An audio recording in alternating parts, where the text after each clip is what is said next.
That was a long, hard time. I am traveling. My computer broke down. I was not able to do any reactions, and now I am back. I think I did the last reactions like I think about 2 or even more weeks back. And yes, but all these things don't matter anymore. I am back. I am here. I am recording. The thing is only I do not have a very quiet place. So you might hear voices sometimes. Out around me, are beaches, there are dogs, there is windy, the people are doing construction stuff, so that might come in. But I have to take it, and I hope you can take it too, because I want to do it, and especially this one is waiting such a long time. Yeah. When we all fall asleep, where do we go? Or where do we go when we all fall asleep? This beautiful album in which I did already some reactions in it. So there are some first reactions and some second reactions, and I try to figure because which ones I did and which ones not. And yes, I will be all surprised. So I have a little list about the next titles which are coming, and then I lose myself again because I don't have all the titles in my mind. But I will keep to this album. Let's go. Let's start. First song, "Bad Guys," from Billie Eilish and Phineas. And yeah, it's good to be back. It's good to do reactions. It's good to be with all of you, and I'm really looking forward to all the reactions and comments again from you guys also. Yeah, great you're here. Here we go. "Bad Guys." Billie Eilish. Yay. Yay.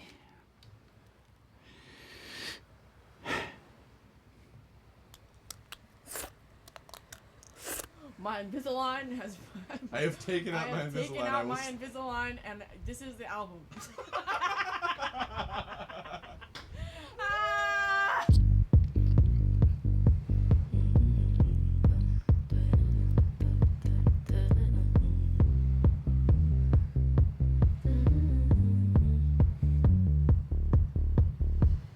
White shirt, now red, my bloody nose sleeping. You're on your tippy toes creeping around like no one knows. Think you're so criminal. Bruises on both my knees for you. Don't say thank you. Oh please, I do what I want when I'm wanting to. My soul so cynical. So you're a tough guy, like you're really rough guy. Just can't get enough guy, just always so puff guy. I'm that bad type, make your mama sad type, make your girlfriend mad type, might seduce your dad type. I'm the bad guy. Duh. Okay.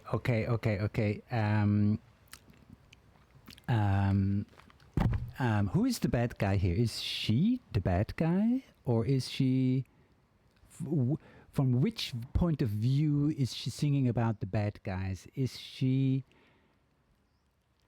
kind of? If the pictures wouldn't be, except the ones where they are on these little strollers, I think you call them, where little children sit down and drive around outside in the park, or these 3-wheel things, these little ones.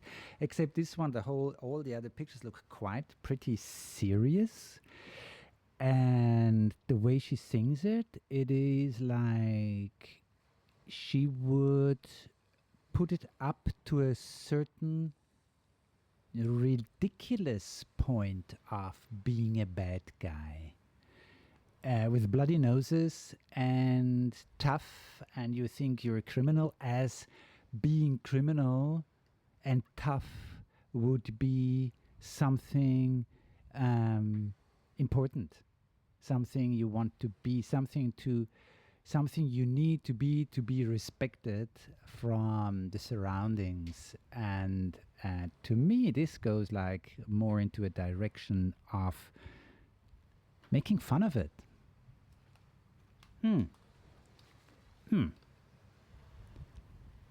Let's go on. I go a bit back here to get this one. Make your girlfriend mad tight. And she has this blood around her mouth.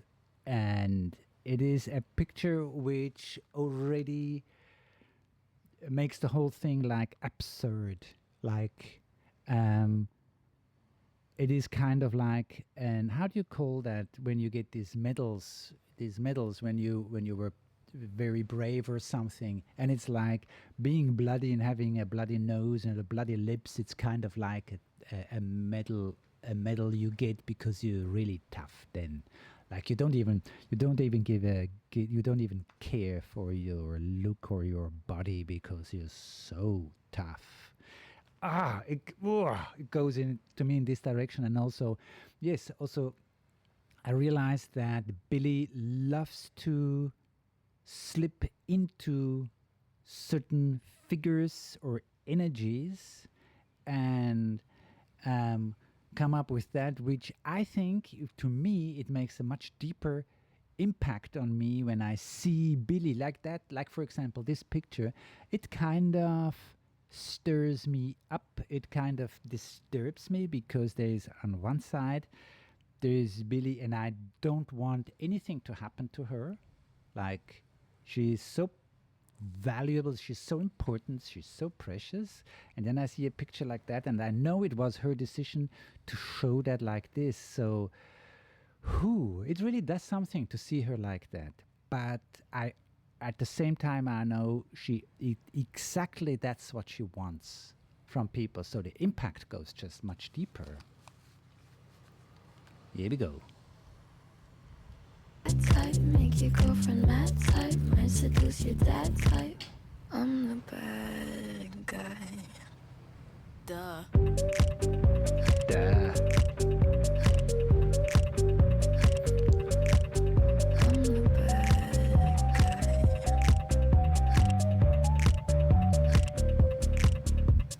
I like it when you take control, even if you know that you don't own me. I'll let you play the role, I'll be your animal. My mommy likes to sing along with me, but she won't sing this song if she reads all the lyrics. She'll pity the men I know. So you're a tough guy, like you really rough guy. Just can't get enough guy, just always so puff guy. I'm that bad type, make your mama sad type, make your girlfriend mad type, might seduce your dad type. I'm the bad guy. Duh. I'm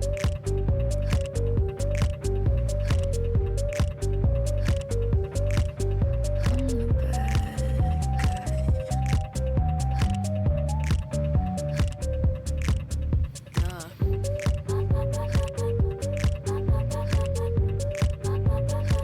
I'm only good at being bad.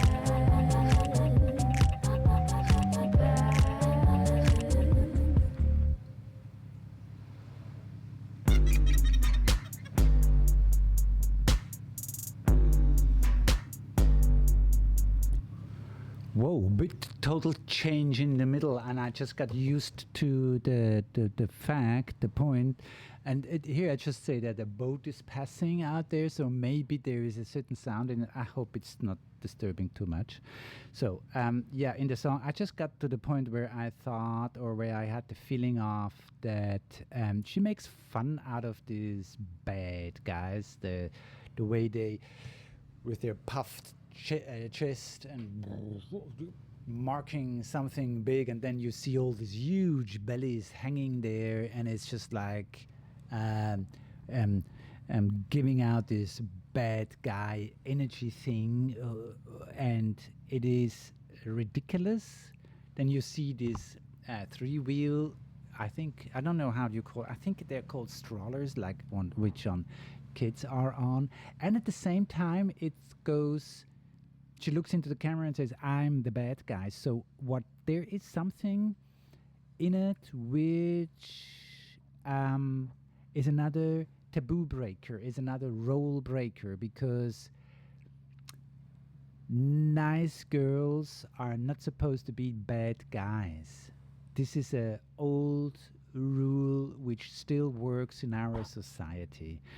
And I am sure that Billie also experiences that a lot of times because she's such an amazing singer and she's so intelligent and everything. How can a person like her be a bad guy? But this is like breaking these patterns, breaking these stereotypes, which I also see Billie loves to do that. And now she shows up with a bloody mouth and playing around and even making fun out of the bad guys and claiming also she is a bad guy. So, and now here suddenly the whole mood, light, and music changes from 1 second to the other, and it seems to be something new coming in. Let's listen into that one, because maybe with this part here, all I said before is irrelevant. Yeah. I hope I don't mix up sometimes German and English. Let's go. I go a bit back to see it so we can see this change again. From here.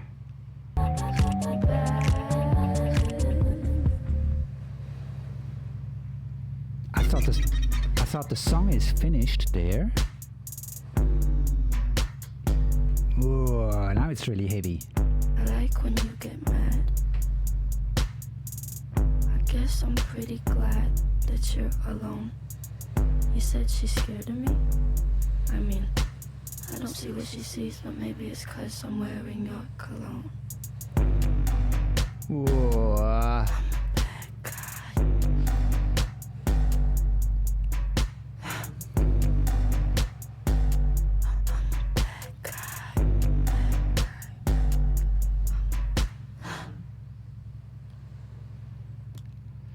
There she definitely changes into the bad guy. The nice, cute girl, intelligent girl which sings such beautiful songs into the world, turns into the real bad guy with the music. And I think it's kind of like she had fun also with it. I think sometimes she goes places in which she wants to shock, but not just like shocking people somehow with like kind of brutal, in a brutal way, or in a very simple primitive way, but she offers herself, she goes into this role, she puts herself out there to shock people with some things which, because you can say two things on that song. She sings against the bad guys who think they're really cool, and that's right, and it's also in the song. But then again, also she takes over a role which is not supposed for women. Why not? Why not? Why can't women be also bad guys? Why not? Why is that so strictly forbidden? She breaks a taboo here, and this is the important part. The important part is to break taboos, to see how we all really are. Maybe you take a look on yourself also, male or female, and see, is there a part in you? Is there a part in me which is also the bad guy? Yeah. If I am honest to myself, there are parts in me which are the bad guy, and to say that here, like publicly in this video, I get kind of the courage to say that I'm not only a bad guy, but there are parts, and I get the courage to say that because Billie stands out there and goes for it also. And she is not lifting herself up to that level of the perfect being, writing and singing beautiful songs with her beautiful brother together. I hope I'm not too straight and direct, but I allow myself to be, because Billie is also. Here we go. I think we would have a little better world if we all could be very honest with each other. Cool. Next one we go is Xanny. And Xanny, okay, yes, I hope all is set now and ready. I had some quite loud disturbances in there, but it didn't show in the video, so I can go on with that. It is everything very, very different here to record, but it looks good. So, Xanny is the next song, and I did a reaction already on that one, and it's a very, very clear and a very impressing video. And let's go in there again, and I want to see if I can find any new point of views or new feelings in there. And I love that video. I love it anyway. It's a great, very super important video too. Xanny, Billie Eilish. Here we go. What is it about them? I must be missing something. They just keep doing nothing. Too intoxicated to be scared. What I really again have to say is how much Billie expresses herself also in her voice. Like this super fragile voice here in this one touches me each time so deep, and it is going out to me to the outmost limit of how you can sing, how fragile and soft and silent and deep and deep feeling you can sing. I cannot imagine to sing more fragile than Billie does sometimes or in certain songs. And it puts me already, just with the sound of her voice, it puts me to that place where I also feel this sadness in myself when we go into topics like this one, like, yeah, Xanny, drugs, when you need things to be happy and isolate yourself so much with it. And I don't want to go too far now into the song because I know it, and it actually stirs up a lot of my feelings and emotions already from what I know of this song. And let's go. Better off without them. They're nothing but unstable. Bring ashtrays to the table, and that's about the only thing they share. I'm in the second-hand smoke, still just drinking canned coke. I don't need a Xanny to feel better. On designated drives him, I'm the one who's not stunned. Don't give me a Xanny now or ever.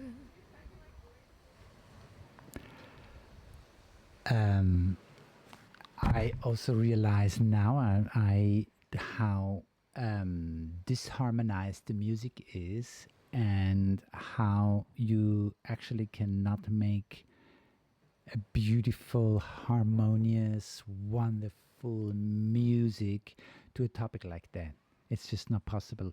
And the voice is still, it has its own beauty in it, although it is so sad. It is so sad. And again, as in Bad Guys, also again, it is Billie goes into the role. Here I realize it now. This is new. Goes into the role of a soul. How a soul feels when it gets drugged down. And she goes into this role and she offers herself again to make a deeper and bigger impact, because she sacrifices herself into this role to make, at least for me, to make it more painful to look.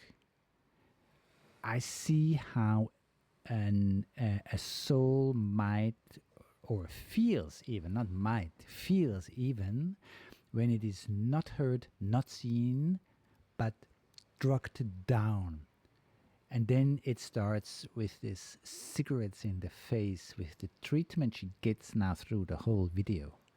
It is so impressing, and it goes so deep that I hesitate already now a little bit to go further on. But it's needed to bring the full impact, and the impact is so much deeper and so much higher because Billie actually sacrifices herself to really show the depth and the effect drugs do have on our soul. So maybe you look at her and you think of your own soul and what's happening to her and to your soul when you do things which numb you, which numb your soul, which puts it away, which actually makes drugs more important than your soul, your life.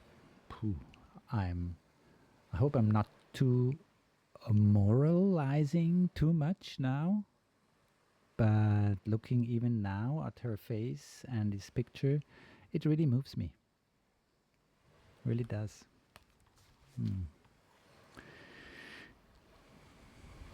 Waking up at sundown, they're late to every party. Nobody's ever sorry. Too inebriated now to dance.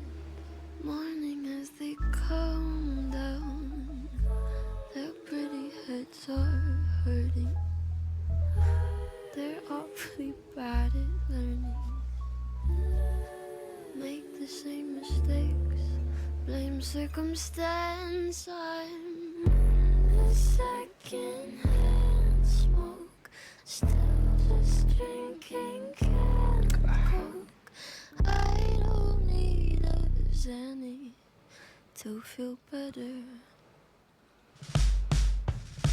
On the designated attraction, I'm the one who's not stoned.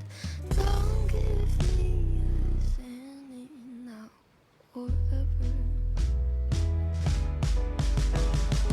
Please don't try to kiss me on the side.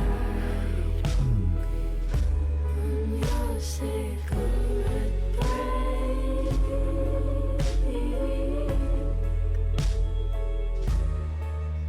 I can't afford to love someone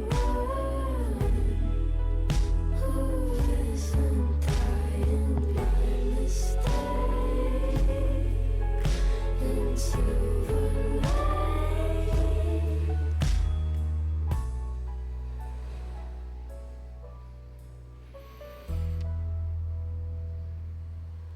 What is it about them? I must be missing something. They just keep doing nothing. Too intoxicated to be scared.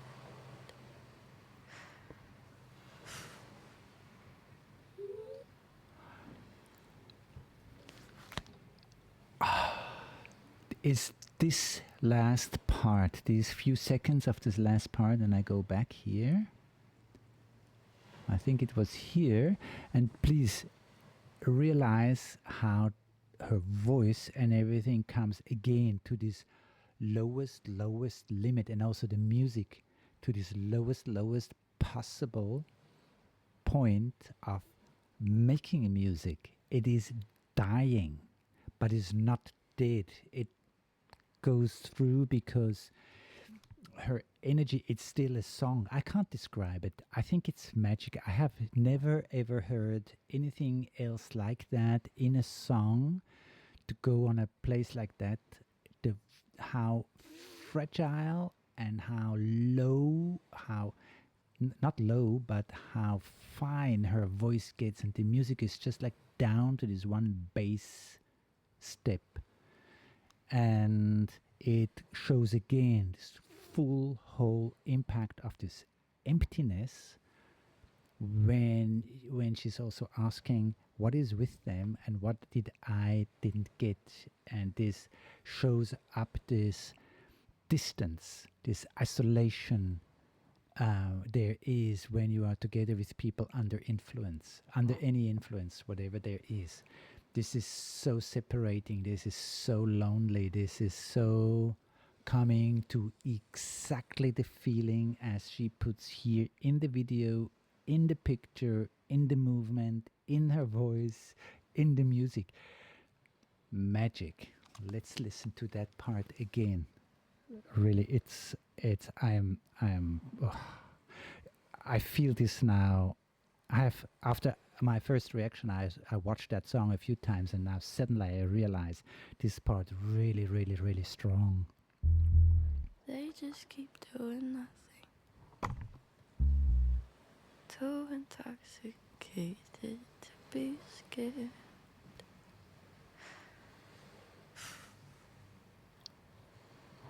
It's this whisper voice.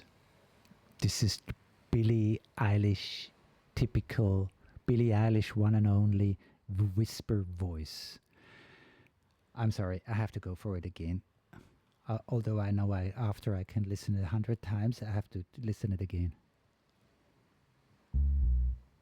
Too intoxicated to be scared.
I also learned this longer break in the end.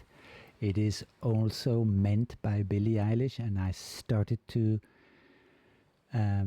love this quiet moment after her songs, after especially also the ones she directed, the videos she directed. This is also to me so important to give the song this honoring, this moment of honoring before it's just like the song is finished and goes on to the next one, and especially on YouTube, and the next one is already here, and advertising is here, and the whole thing goes off. And she puts this break in to her songs. This is really great, and I really appreciate that so deeply. Yes, I love this song. I love this fragileness in it, this vulnerability in it, this and it how she put it into her art with these few words, this whisper singing kind, and the music just with you can't make it low, you can't make it simpler than that. Great. I could go for hours on that song, but I think I said everything. And please also look in to my first reaction if you want to get more. Also, what I learn and see in that voice in that song. And yeah, so let's go on to Crown. You should see me wear a crown. I have, since the first reaction, of course, I know some things more, and I know they have this line, Phineas and Billie have this line out of an English series in which somebody says that line and they really liked it. So yeah, if we're in a position in which you can write songs, you can pick up things from somewhere and make a song out of it. And to me, it's it changed a little bit the view on the song, and it changed it a little bit also into an part of having fun to do it, kind of something like a little liberation of the seriousness and depth, which a lot of songs want to reach. And Billie Eilish and Phineas, they reach their depths. They have an amazing insight into life. And therefore, I can also really understand that sometimes you come up with something in which you think, what can we do to break all the rules? And this is something I feel goes through this album also, like breaking conditionings, breaking patterns, breaking taboos, going on other point of views, and especially take over roles which don't match the image people have from somebody. This is something I really like. So also here we know it, you know it, I know it. The way she did this video also with all these spiders, and I can see now the fun you can have when you add something to a video which you know most of the people are grossed out to see that. So let's go in there, and I wonder what I feel and hear new from that one. And I know there are sometimes some voices here in the video because I cannot really be totally alone on myself. I'm on a beach. I'm actually midst in a beach, and there are people around, so sometimes we hear them, but not when we listen to the music. So yeah, let's go and start. You should see me with a crown. Billie Eilish and Phineas.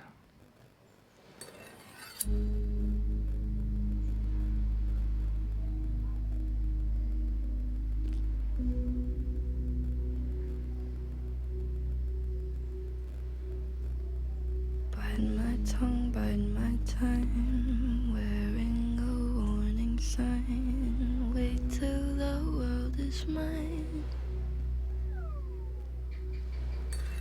Visions I vandalize, cold in my kingdom size. Fell for these ocean eyes. You should see me in a crowd. I'm gonna run, there's nothing to help. Watch me make them bow one by one, one by. You should see me in a crowd. Your silence is my favorite sound. Watch me make them bow one by one, one by one. Count my cards, watch them fall. Blood on a marble wall. I like the way they all scream. Tell me which one is worse, living or dying first. Sleeping inside a hearse. I don't dream. You say, come over, baby. I think you're pretty.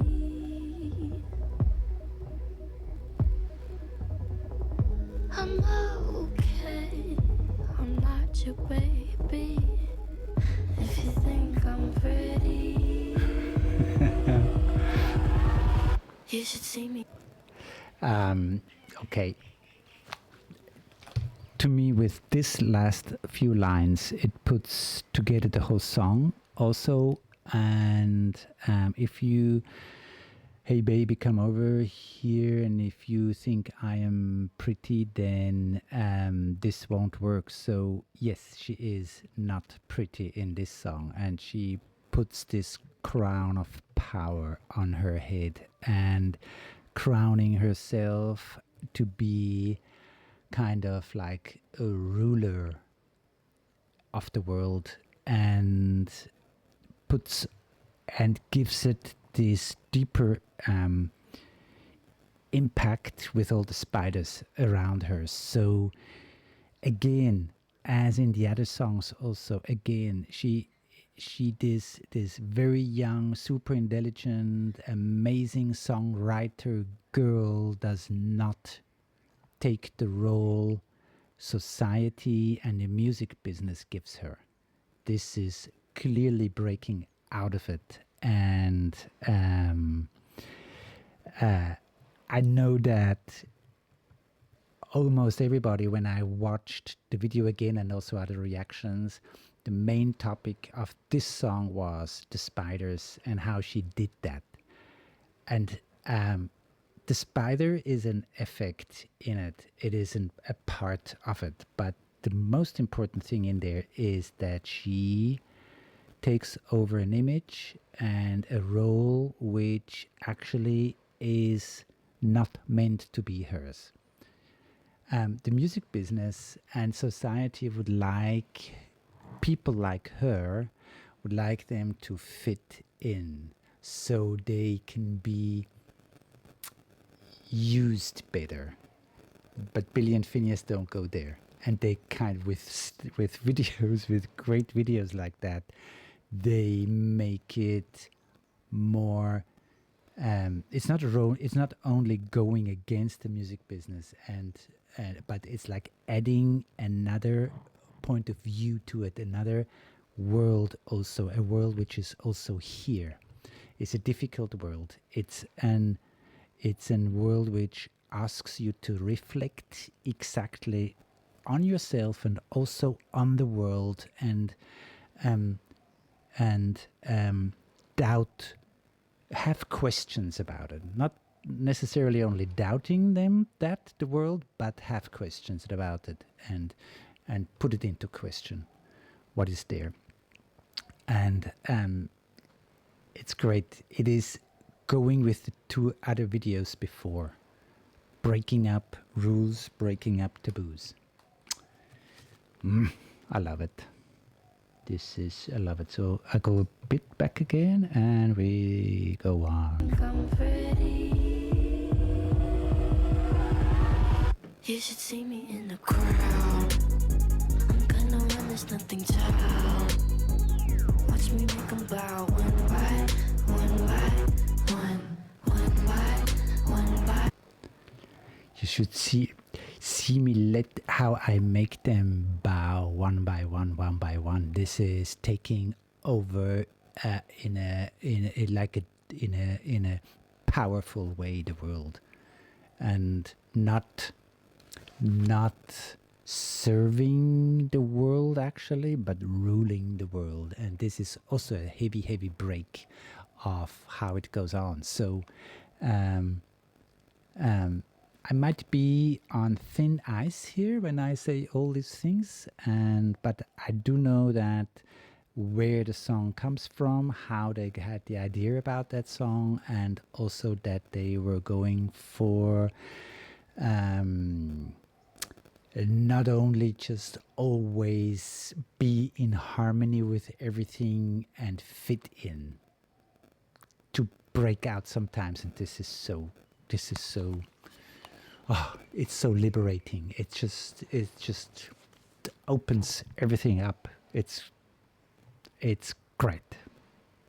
I haven't seen an artist yet going that clearly for how the world really is, and not getting numbed up or drunk by fame and having an amazing image and money and success and all that, but to stay underground and even risk to lose the image, to risk things, to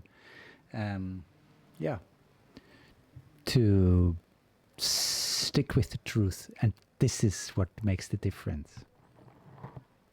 Let's go. You should see me in a crowd. Your silence is my favorite sound. Shut up. Your silence is my favorite sound. Shut up. Watch me make them bow one by one by one, one by one by one.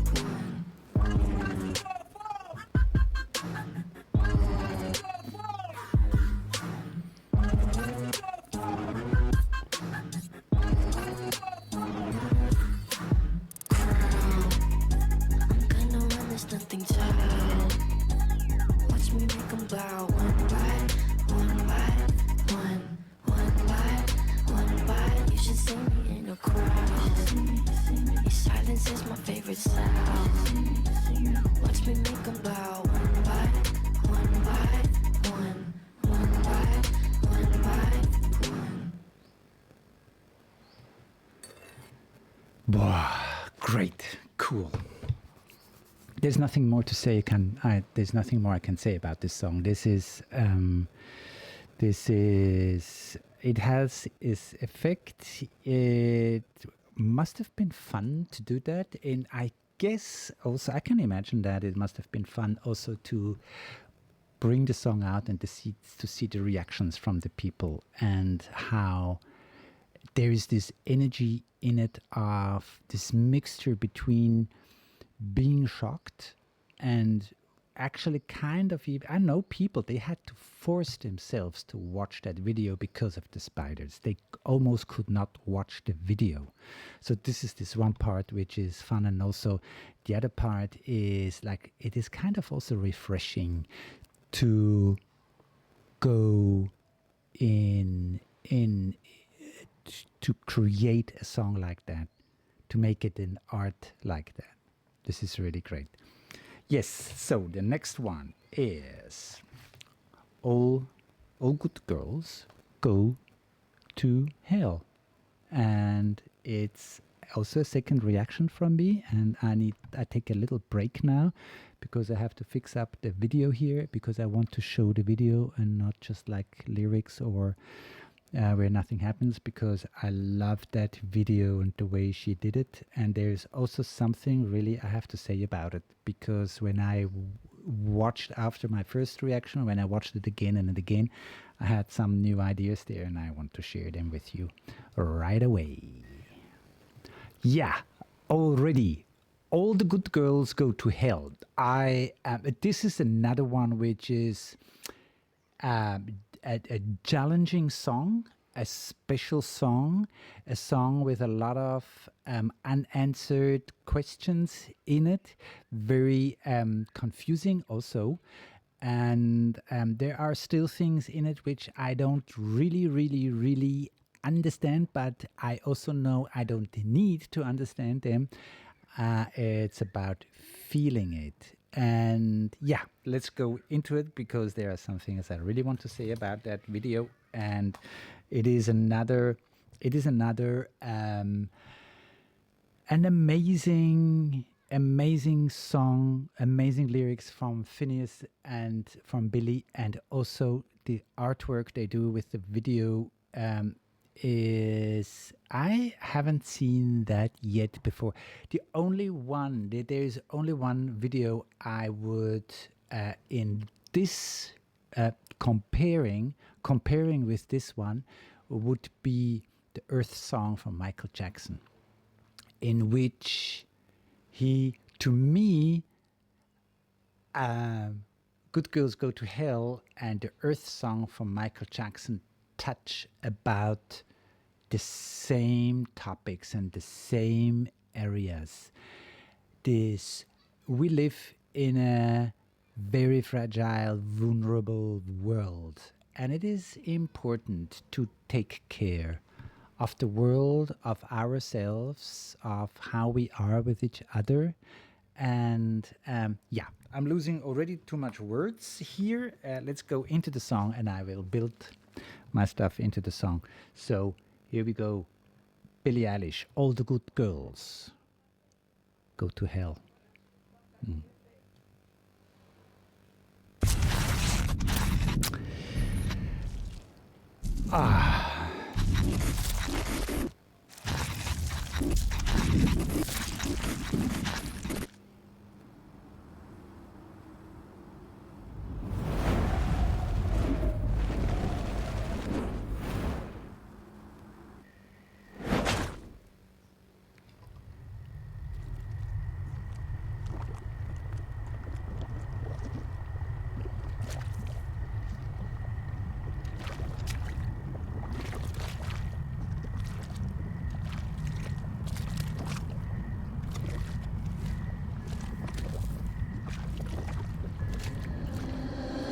Lucifer is lonely.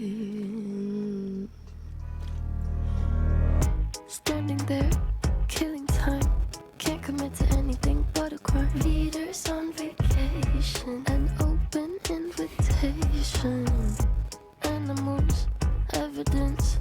Pearly gates look more like a picket fence. Once you get inside them, got friends but can't invite them. Hills burn in California. My turn to ignore ya. Don't say I didn't warn ya. Okay, you can say whatever you like. You can say where you can go wherever you want with this video. But the thing is, there is, for me again, this whole mixture. Of course, she's Lucifer, and her Lucifer is bored. And maybe it's God who says that. And this Lucifer either falls down from heaven, that's one thing for sure to me, and lands either in hell or on earth. And on it depends on which point of view you take. Earth can be hell and hell can be earth, and it's not really necessarily that this has to be like that, but sometimes when I look at this earth, the earth itself is innocent and never hell. The thing is, what makes this earth hell, and what makes it that now Lucifer comes down here to this earth or hell, and it is this kind of already this mix up here in the song already, and it's what points out is that Billie again takes over a role. So she could be Lucifer. She could be that fallen angel coming down to earth. She could be also this good girl, which was a good girl, and all good girls go to hell. So this is what happens now. She could be God also, and speaking for God, there are a lot of open possibilities. And let's go on before I end up with everything I think I know. And let's go back a bit here. Hills burn in California. And I warned you, this is the part which makes me, or gives me the feeling that she is God also, or is God or also God. I warned you what is going to happen. I sent signs, and now California is burning. And it is not there which I think kind of comes up also in the song, that God is on a place where he or she, this is also not very clear, we will hear it I think in the next few lines, is kind of like fed up with humans, the way they behave on this beautiful earth some creator made for us, or God made for us. Let's go. Yeah, my turn to ignore ya. Don't. My turn to ignore ya. God ignores it. He warned, he said it, made it clear, and we ignored it. Humans ignored it. So now it's his or her turn to ignore it. This is what I love on Billie. She goes places not many people go, especially not as famous as she is, on a place on which she can lose a lot.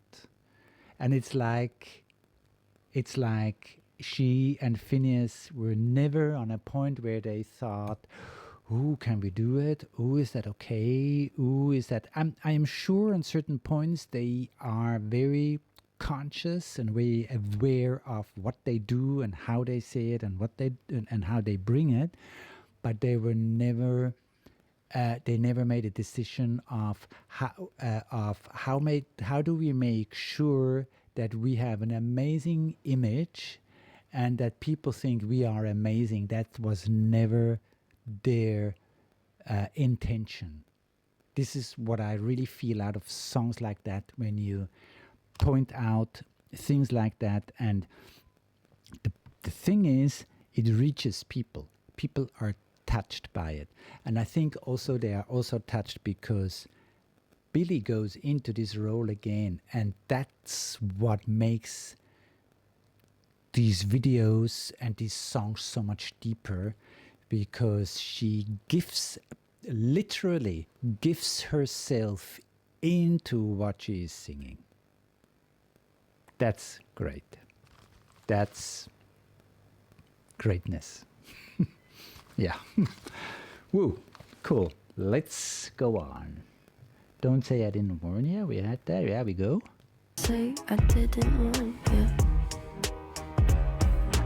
All the good girls go to hell, 'cause even God herself has enemies, and once the water starts to rise. In one line, two things which I hear the first time.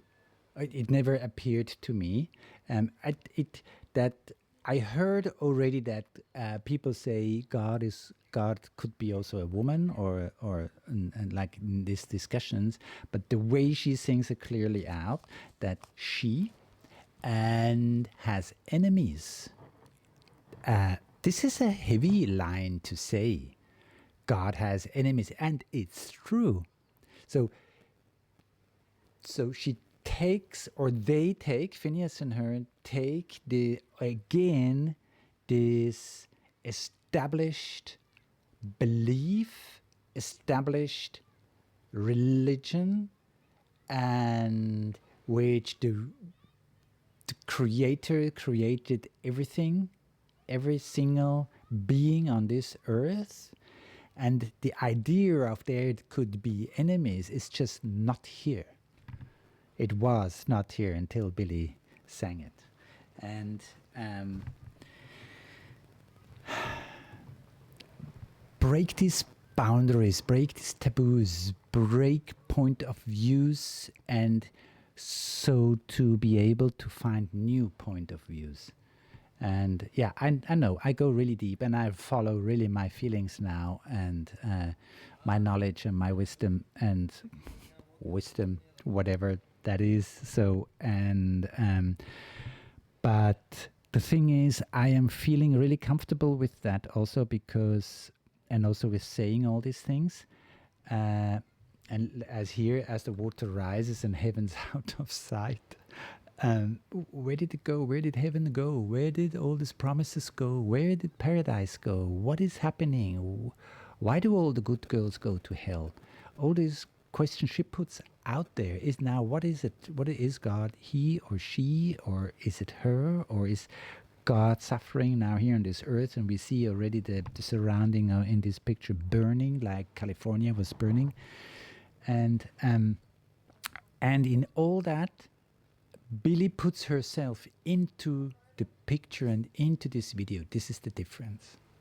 It's not filming something out there which happens out there and has nothing to do with her. It has to do with her. She puts herself in there, and this makes the impact much, much bigger, because to me, again, as in the other videos too,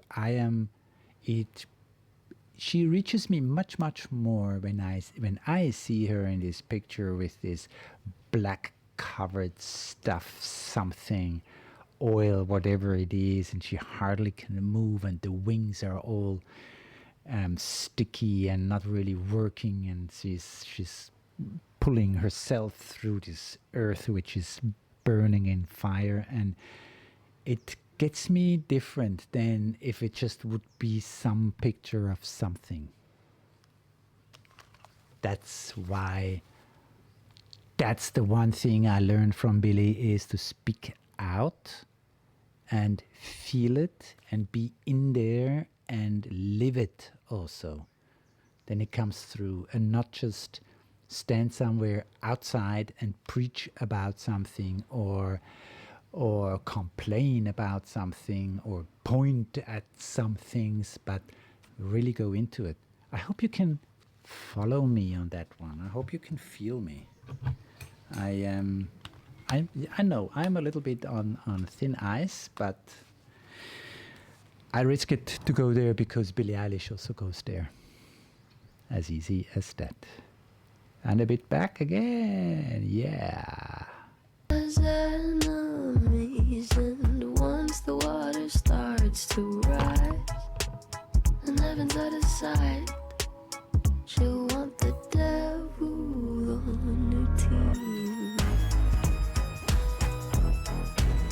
My Lucifer is lonely. Look at you, needing me.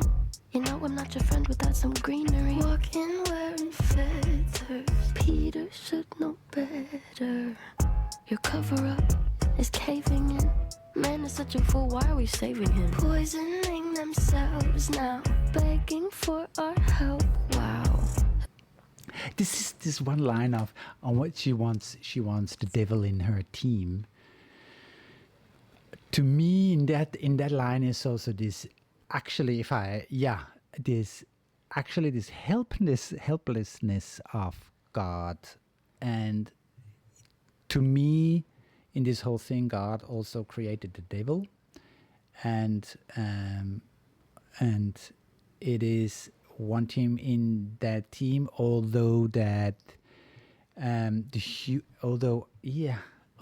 humans did all these things to the earth, and the devil did not have much to do.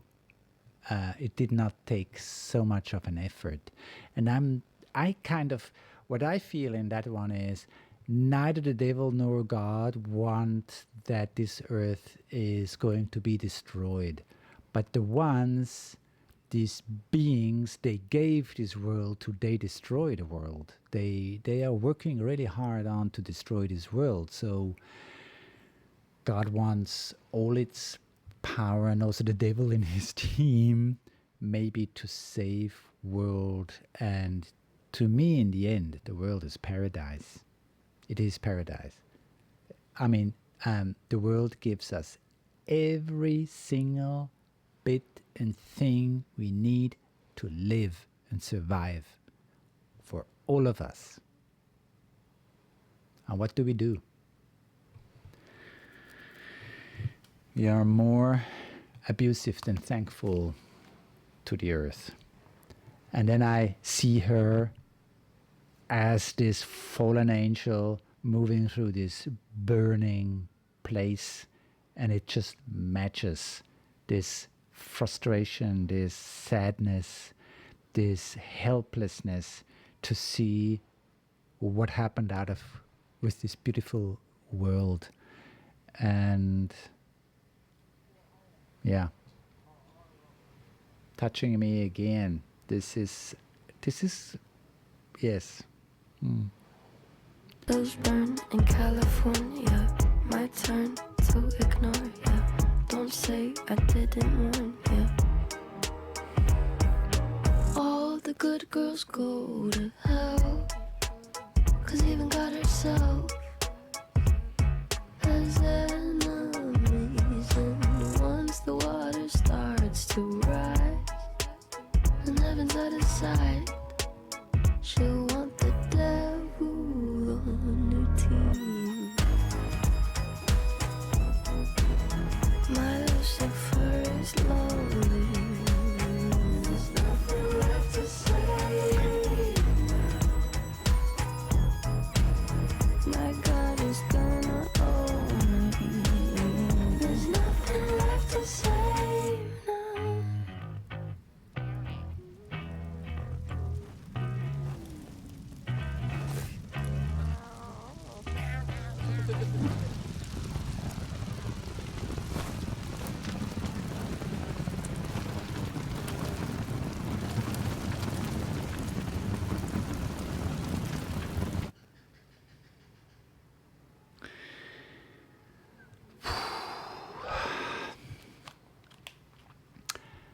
And then this, in the end, this, I realize it now, this really strong line to, my God owes me now. What a hard, strong line to say, which goes totally against the rules and the how do you call that? Die 10 Gebote, the rules Moses gave to the people back then, the 10 Commandments, in which we are living here in something God, the Creator, or she gave us, and it would. I never had the idea of that. Whoever the Creator is, he or she would owe me something or owe us something. I would never have this idea, and now she goes there and.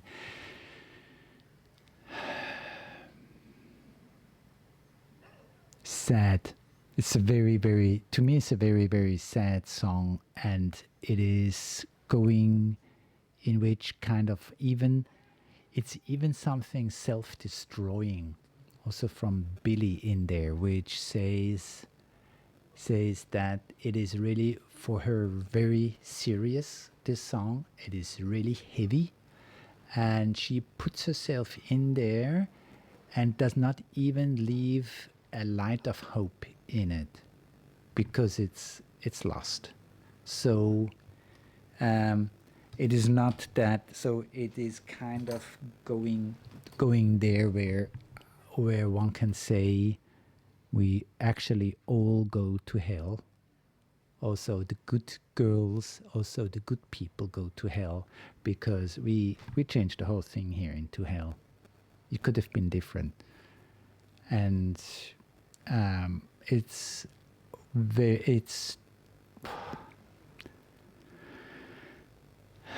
very touching, and also that I really feel now also that Billie gives everything into a song like that. Everything, just everything. It's herself, literally herself, fully into that song.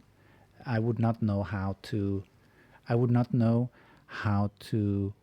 try to wake up people and how to really make people see what's happening. I would not know how to make it more impressing, more powerful, more strong than how Billie created it here in that song.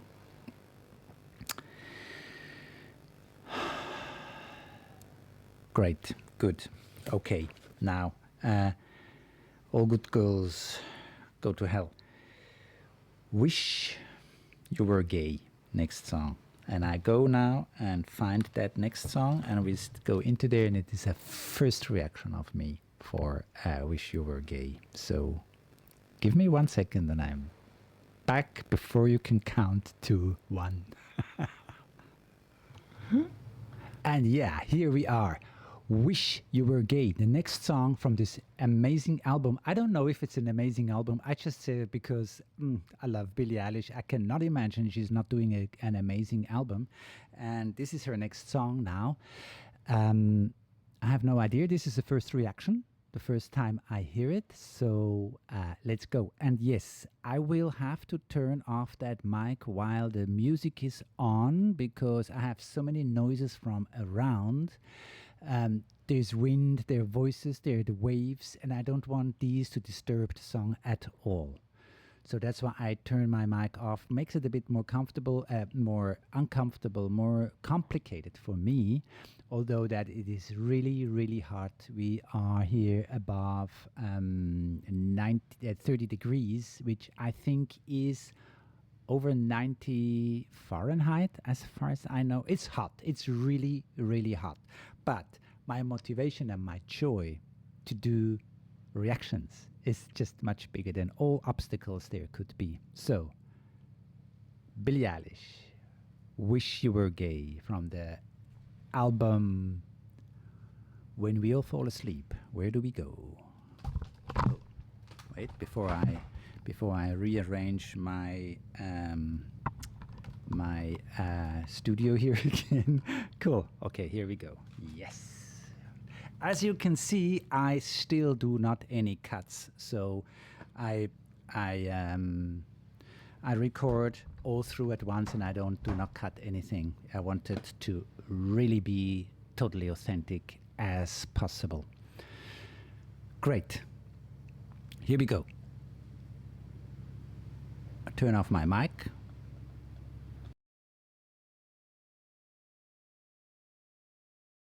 Baby, I don't feel so good. 6 words you never understood. I'll never let you go. 5 words you never say. I laugh alone like nothing's wrong. 4 days has never felt so long. If 3's a crowd and 2 was us, 1 slipped away. I just wanna make you feel okay, but all you do is look the other way. I can tell you how much I wish I didn't want to stay. I just kinda wish you were gay. Is there a reason we're not through? Is there a 12-step just? Yes, before I lose it, before I go total into the song and I forget or kind of forget what the lyrics were. This is sad and at the same time also light somehow. I hear laughter in the background. I hear this audience which most of the time when you prepare an audience for something, then you give them signs so the audience reacts, like you clap and then the audience claps, or you give a certain sign of like this and then the audience goes and this is kind of like bringing a certain humor into it, which tells me it is not so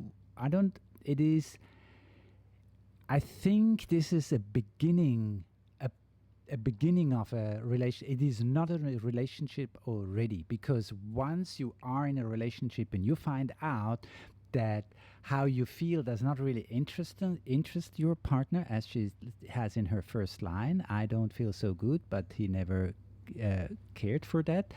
And the next one is, I'll never want to leave you, words this partner would never say or never said so far, points out that something is going just in one direction and not in both directions.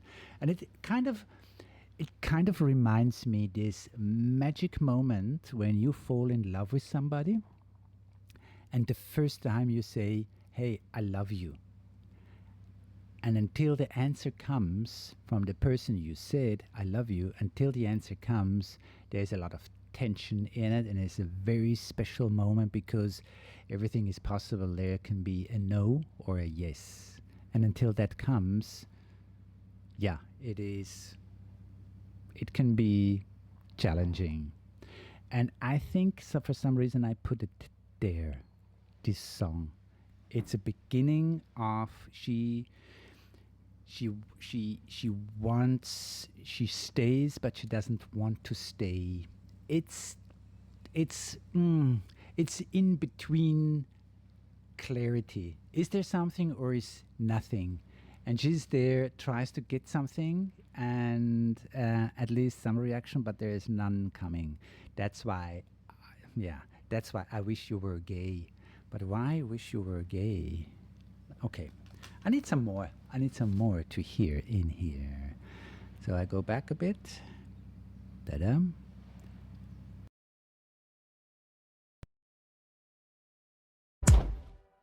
Is there a reason we're not through? Is there a 12-step just for you? Our conversations all in blue, 11 haze. and fingers tearing out my hair 9 times. You never made it there. I ate alone at 7, you were 6 minutes away.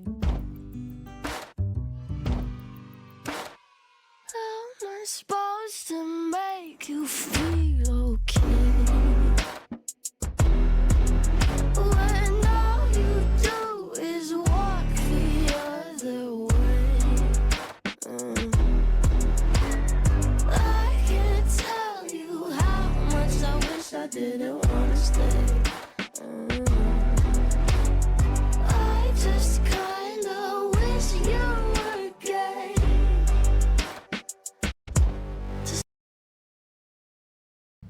Okay. Yes, I can.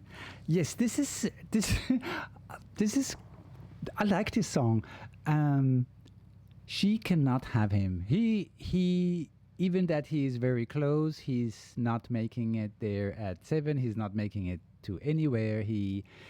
How can she show him how much she cares or be here for him when he walks the other way? So that's a really hopeless situation, but still she is in love with him.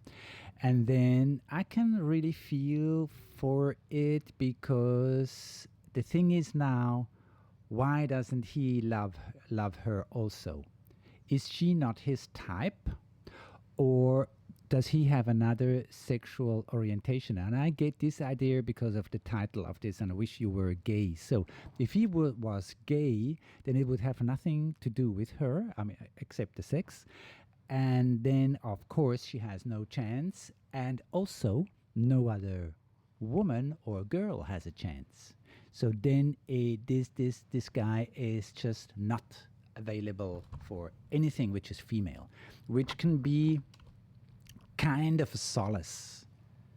But and this is her wish, that's why she's saying gay, because if she would not be his type, that might hurt a bit, because then you think, why do I fall so deep in love with this person and I'm still not his type or her type?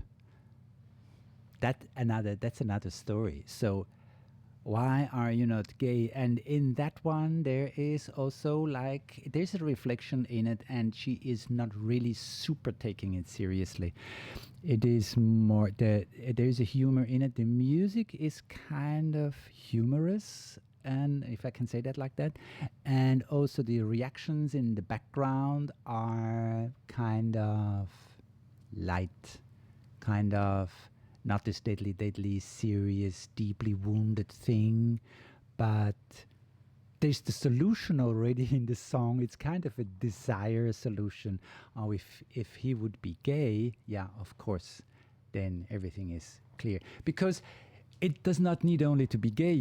He could be married, happily married since half a year. So there is this bonding there is so solid that it is practically impossible to get in there. Yeah, it could have been that too, but no, she goes for gay. So there is a little, yeah, it's cool. It's a little bit, it has this touch of naive, it has this touch of young, it has this touch of very authentic, actually. Really authentic, really, it would be a good solution. So that's what I can say to this song. Oh gosh, I hope I hit something of it. And let's finish the song and hear if something surprising comes up still, which is total possible with Billie. Spend my pride to give your lack of interest an explanation. Don't say I'm not your type. Okay, I forgot to go back a bit.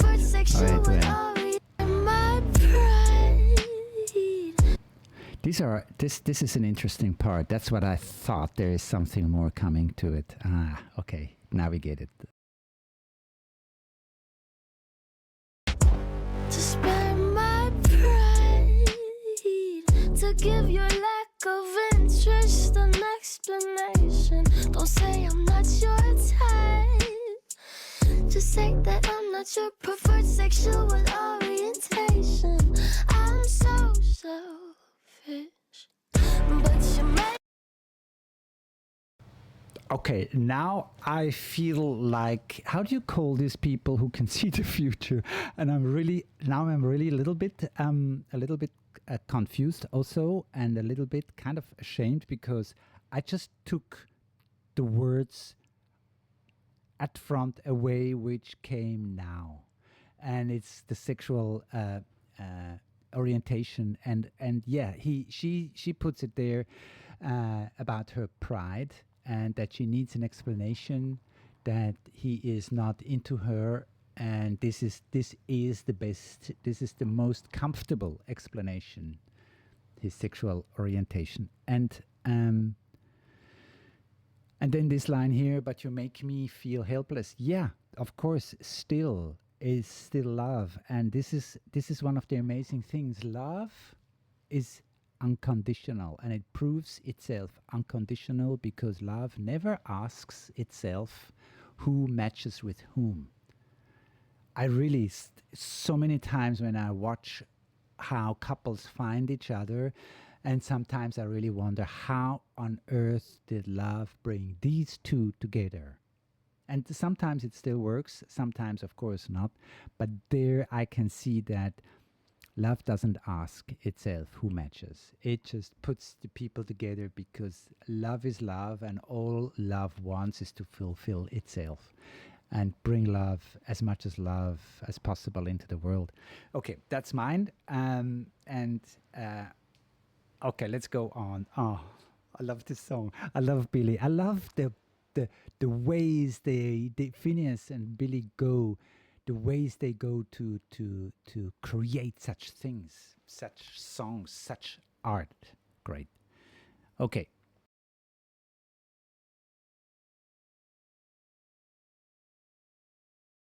Orientation.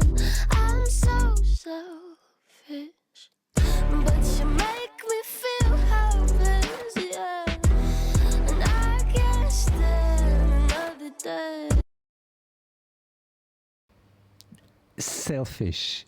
Of course, it is selfish, because when when his sexual orientation, when he's gay, when he goes for other males, then no other female will get him. I think I said that before also already, and that is kind of selfish. So I love it, because Billie always again reflects herself also in her songs. This is great. This is cool. And I can't stand another. I go back again a bit, and now I want to listen the whole song to the end, if possible. I don't know. Yeah. And I can't stand another day. Stand another day. I just wanna make you feel okay. But all you do is look the other way. I can't tell you how much I wish I didn't wanna stay. I just kinda wish you were gay. I just kinda wish you were gay. I just kinda wish you were gay.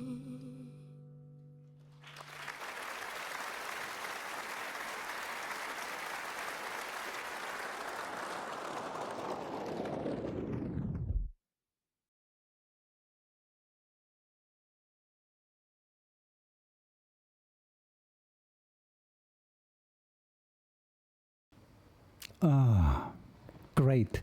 And the applause in the end, it actually underlines that this song is kind of cynical, kind of like there is a pain in it, a true pain, a real pain, and at the same time also and handling it with humor. and handling it with a good solution, even if it's a selfish solution. But it works. Ah, Billy, you're great. I am so happy. Okay, guys, now let me check my batteries. Okay, I can go for one more song and I will have to find it also. And then the next one here is When the Party's Over. This is the second reaction. I did it already, but I'm total up to find something new in it. I remember it is a very, very amazing song. So let me...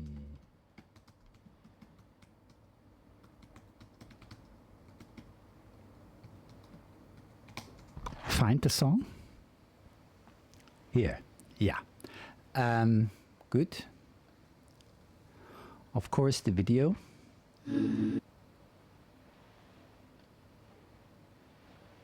We keep it black. Yes. When the Party's Over. I did that already. We just go straight into the next one. I'm ready. I'm full of energy and can't wait to do that one. And yes. I'm totally excited to do all these things. It's great. I love it. Are you ready? I'm ready. Let's go. Turn off my mic and go into When the Party's Over. Billie Eilish and Phineas.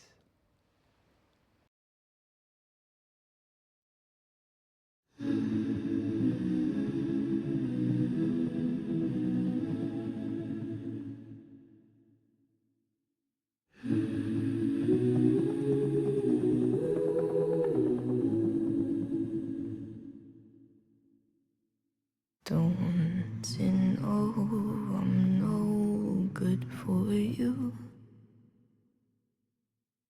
I've learned to lose, you can't afford to.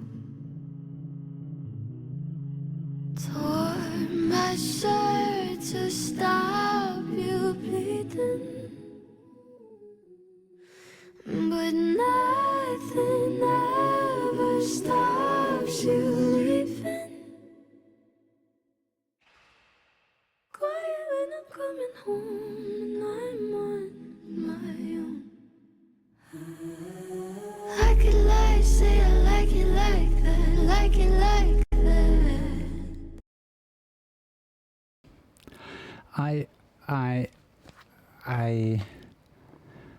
I can't really say something now already. I did say some things on the first reaction, and now listening again here into this song, I've realized how on the level of feeling, how on the level of the heart, Billy touches me. And I think Billy touches so many of us. The music is accompanying her voice, is supporting her voice in a actually in a very loving way. I can't put it into other words. And her voice again, this whisper singing, this fragile tone in there. It is so fragile. Sometimes I think like she is just on the brink, on the limit, on the edge of breaking it, of losing it, like pushing the voice to the outmost point of losing it. And this is so touching and it's so vulnerable. And I feel already my emotions coming up now, and I know this goes so far, and the whole thing is still coming up, and yeah, let's go on. This is a magic of Billy, and I can feel so many pains already in just these words which came now, and I think it doesn't need to be analyzed what she really means. I think the whole thing is just enough so we all can feel our wounds in us, wherever they go, on which topic they are, doesn't matter. Billie is with us in that song. Billie is with us in these words. That's magic. That's what I call magic.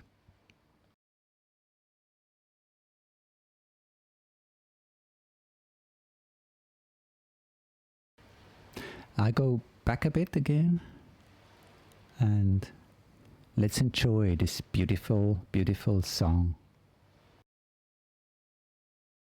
I could lie, say I like it like that, like it like that.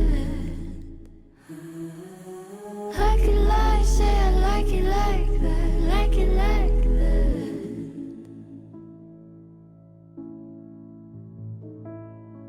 Don't you know too much already?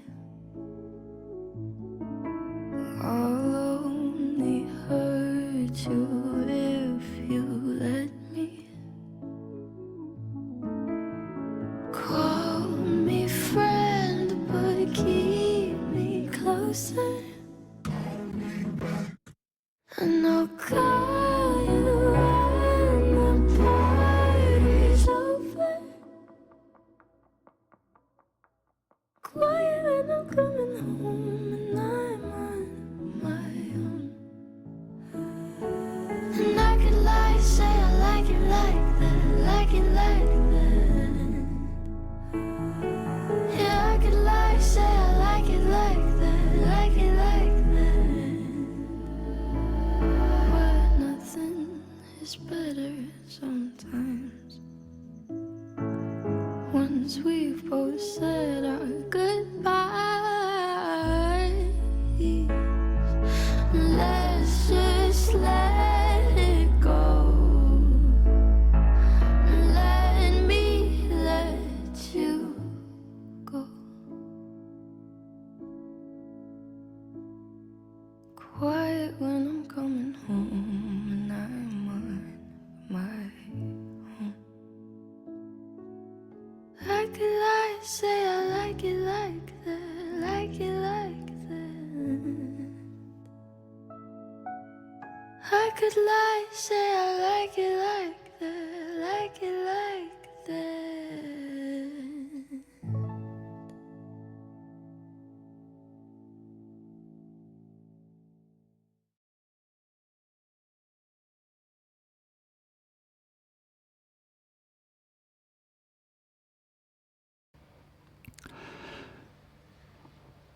Well, it's one of the songs which just leaves me speechless for a moment, and it's so hard. Certain songs they're so hard for me to say something right after the song, and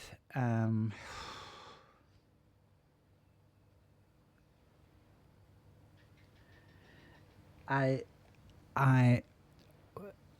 think I tried to analyze more in the first reaction what she's singing about, but here in this one I feel also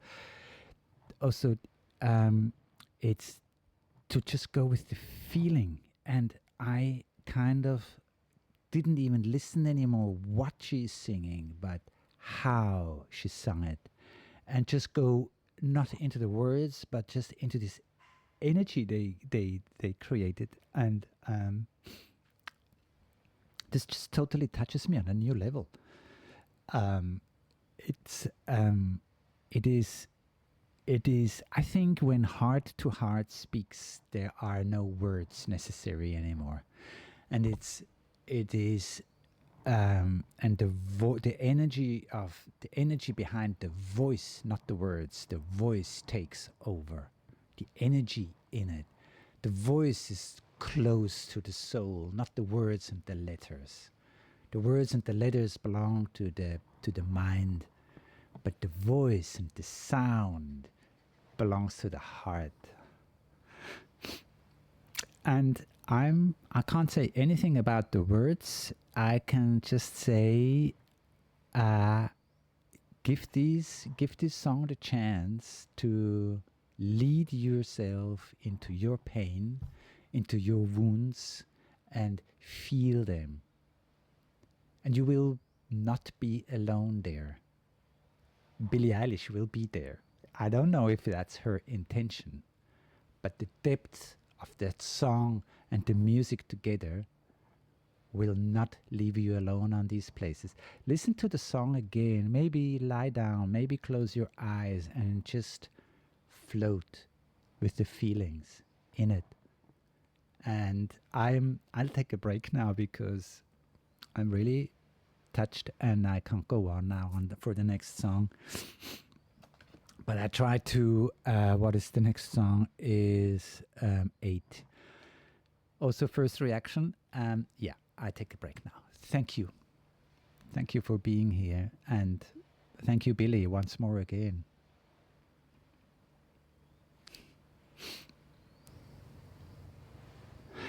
Yeah, all set, and we go on with 8. And it's the 8th song on this album.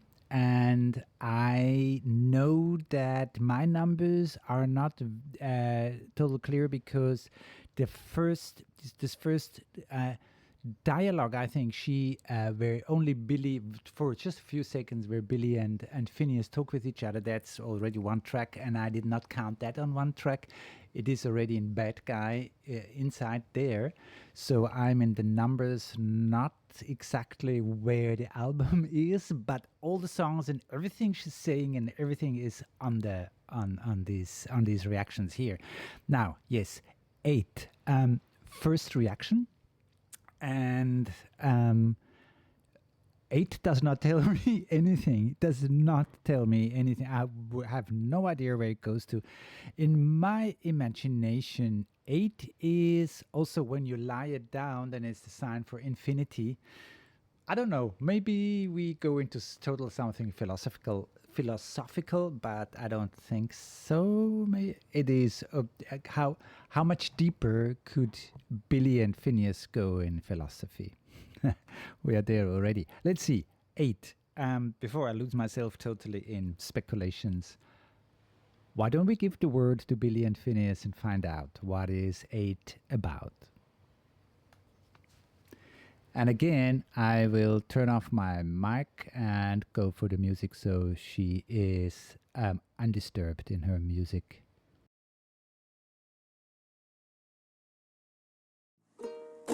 Wait a minute,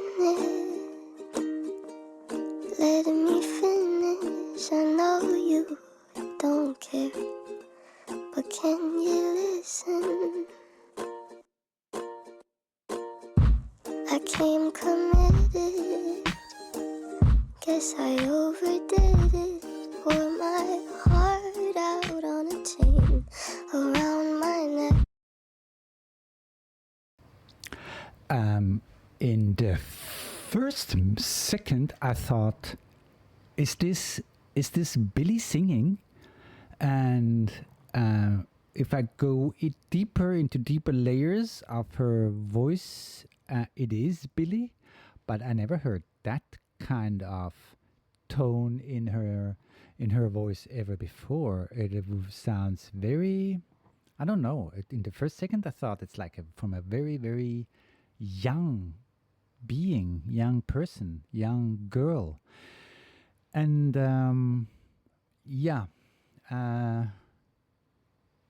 And here it says already a lot of things. I can go really deep into what she could mean, but it's not enough to make something out of it. But it's her voice already puts me in a very special situation, and I wonder why she picked that kind of voice to this song. I came committed, guess I overdid it. Wore my heart out on a chain around my neck, but now it's missing. This can go so already deep, because if I put it in a relationship, which likely could be with the Billie songs, I came committed, so she really committed into a relationship, but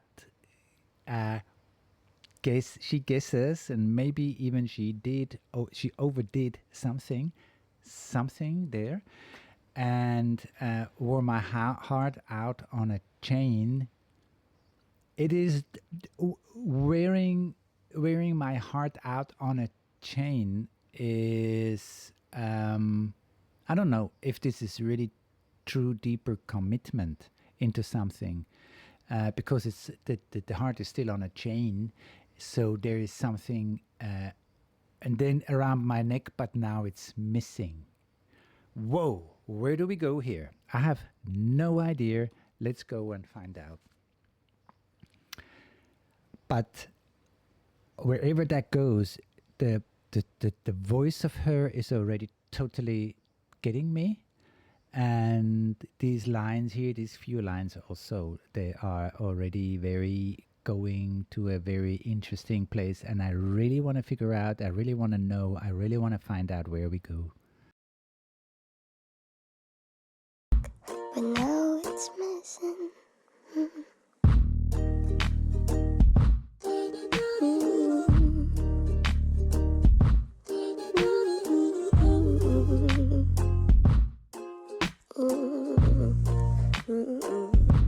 So I think I better go.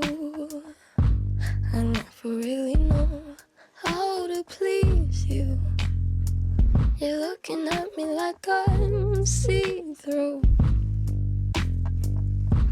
I guess I'm gonna go. I just never know how you feel. Do you even feel anything? Okay. Yes. Whatever the topic is here, there is totally no connection. These lines come out when you are with somebody who you cannot feel, and this person also is not feeling you. So this is, to me, this is a two-line thing. I just never know how you feel. Do you even feel anything? It is sometimes, it is not that that we, or if I take myself, it's not always that I don't feel somebody, because if this person does not give me something to feel, I can't feel anything. There is nothing. So the first question in situations like that is always, am I there where I am open enough to feel, or I dare to feel, or I commit myself to feel, or am I fully here? Am I in connection? Am I feeling, but the other side isn't feeling anything? This is one of the first questions we need to clear. It's not always the other person. Sometimes we are the ones which are limiting something or hiding something. And I never really know how to please you. You're looking at me like I'm see-through. This is that there's no connection, there is no level. To me, we can see each other when we are on the same level. When the level is moved, then we don't see each other. It just goes through us, just goes through, or on the side, or there's just no level both share with each other, and then you become invisible. You can talk and talk and talk and talk, and the other person will never understand what you're talking about.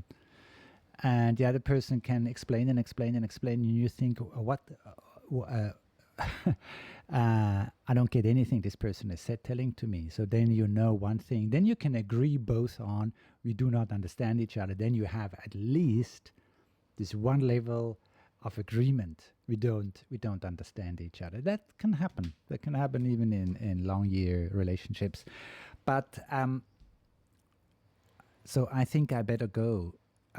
This is a line also which kind of, I don't know. I'm not always sure what to think about a line like that, because so I think I better go.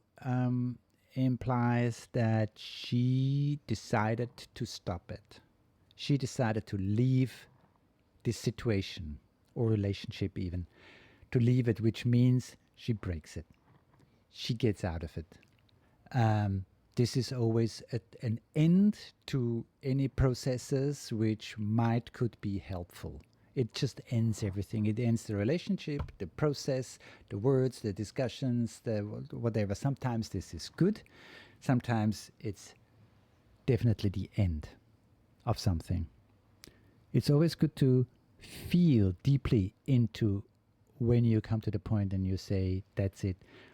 There is a moment where you need to save yourself, to protect yourself, to take care for yourself and get yourself out of certain situations. But sometimes we leave too early. Sometimes we break something before it maybe could have reached a good point. So this decision is always new to be made. And and never forget to take care for yourself too in these situations. Okay, let's go. I'm sure there is more coming. I turn off my mic and we go on with the song. I go a little bit back on the song.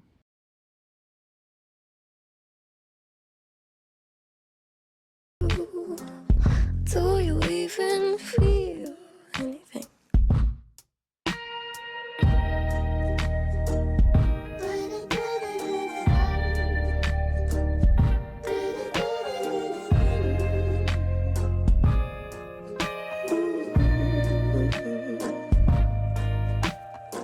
You said don't treat me bad.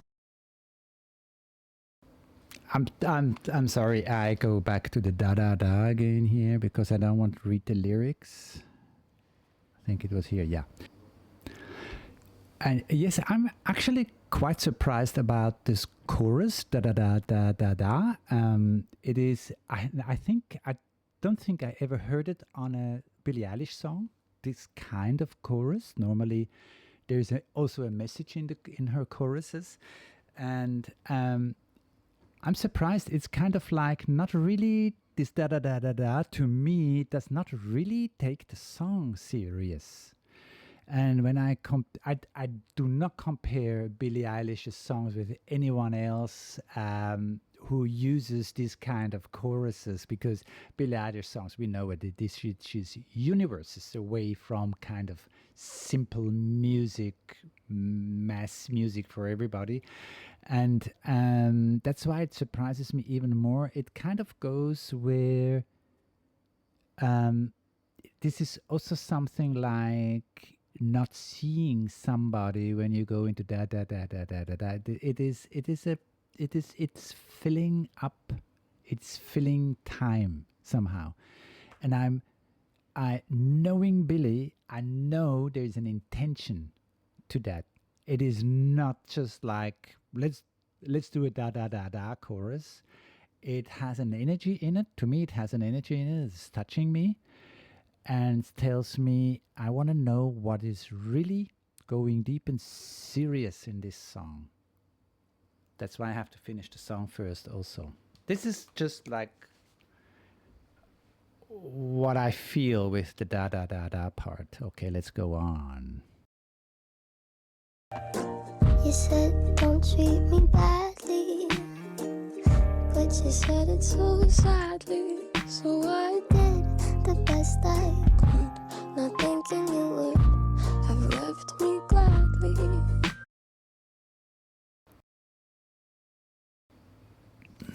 You said don't treat me badly, but you said it so sadly. So I did the best I could. I don't know. I don't know where from Billie talks from. Is she... At first I thought she's in a situation in which this other person, whoever that is not seeing her.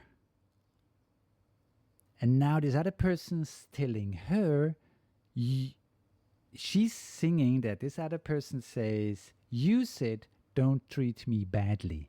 So she treats this person badly, But you said it so sadly. So I did the best I could. So doing the best I could is not really love. It is like, yeah, I give and do the best I can, but this is not a really deep commitment. This is not really. This is doing something instead of living something. Can you feel the difference? Not thinking you would have left me gladly. Not thinking you would have left me gladly. This turns it a bit back around again, and she is not there where she thinks that this other person would have left her gladly. There's something deeply wrong in here. There's something not matching. And this is, as knowing Billie, I know this is really going somewhere where something does not match at all to me. I hope I get more hints before I lose myself totally on very thin ice here. Mm.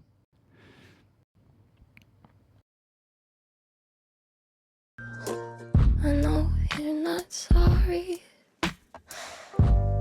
Why should you be? 'Cause who am I to be in love when your love never is for me?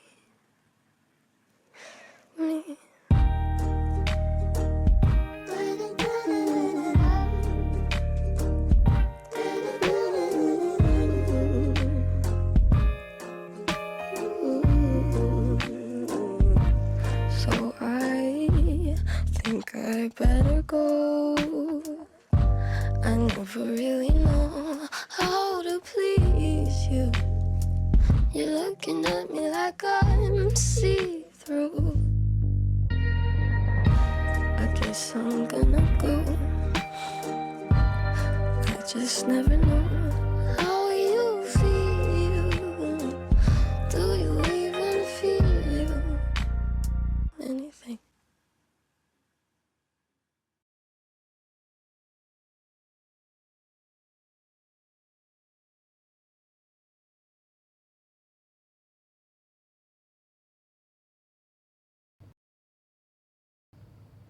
Whoa, this is a difficult one. It is. I'm not sure where she's singing from. Because right in the end, it kind of to me changes again that she is with somebody who is not seeing her and she's hurt. There is this hurt part in it, and what I think, this is now my interpretation, that the da thing is also going, which there's no feeling in it, and there is no feeling in the whole relationship, except from the one who is hurt. So somebody is hurt, and I can't really figure out, is it her? Because in the end, it goes direction again that he or whoever it is leaves her and cannot go really into a connection. But there are other parts in the song where I am quite sure that she is the one who did not feel this person and stepped out of it, just like that, just like running away. And I just picked now this picture here when I went back. I'm not sure. At the end of these lyric videos, there is advertising coming in from other parts, so that's why I make it black when it comes in. I don't want to make advertising here for anything, but for Billie Eilish, of course. And I came committed. Guess this is what the lyrics here saying. I came committed. Guess I overdid it. Wore my heart out on a chain. I'm stuck. I am stuck. I know how many relationships are exactly as she describes it here. I know there are many which a true, deeper connection and commitment is not possible. And in a situation like that, there is always somebody suffering seriously under that. And here it kind of, I don't know if it, I for the moment, I go for that somebody treated Billie like that. And that she sings about her pain.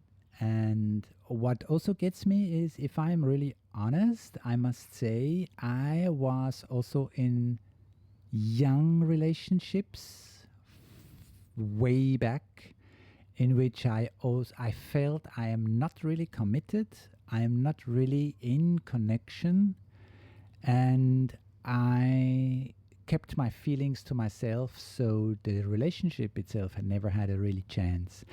And then I realized at one time that I did hurt this other person, because she was trying to reach me. She was trying to feel me, and I did not answer on the feeling level. And that hurt her. And it kind of leaves me a bit now in thoughts also about myself. Whoa. I put this song to the songs in which I find myself, after the song, I find myself reflecting to myself and looking into me, looking into myself and see myself. And be honest with myself. Thank you, Billie. Thank you for you all being here. And the next one is My Strange Addiction. And I think we can go right into it, but I have a ship passing, and maybe you hear that vibration now, so that's why I take a break and I come back later as soon the ship has left. I will show you a picture of what I have here, because the beach and the ocean and the ships are very, very close. So, but I can't touch the camera now, otherwise the whole thing just falls apart here. This studio is wild here. Okay, anyway, that's enough. I wait until the ship is gone and I'm back with My Strange Addiction.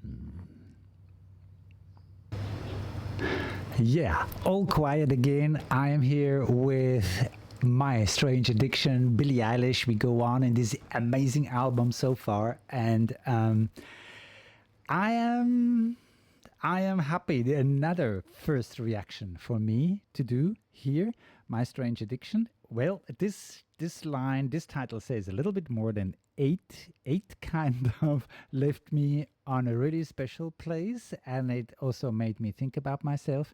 And now I'm on My Strange Addiction, and I must say, before it starts even, I do have strange addictions too.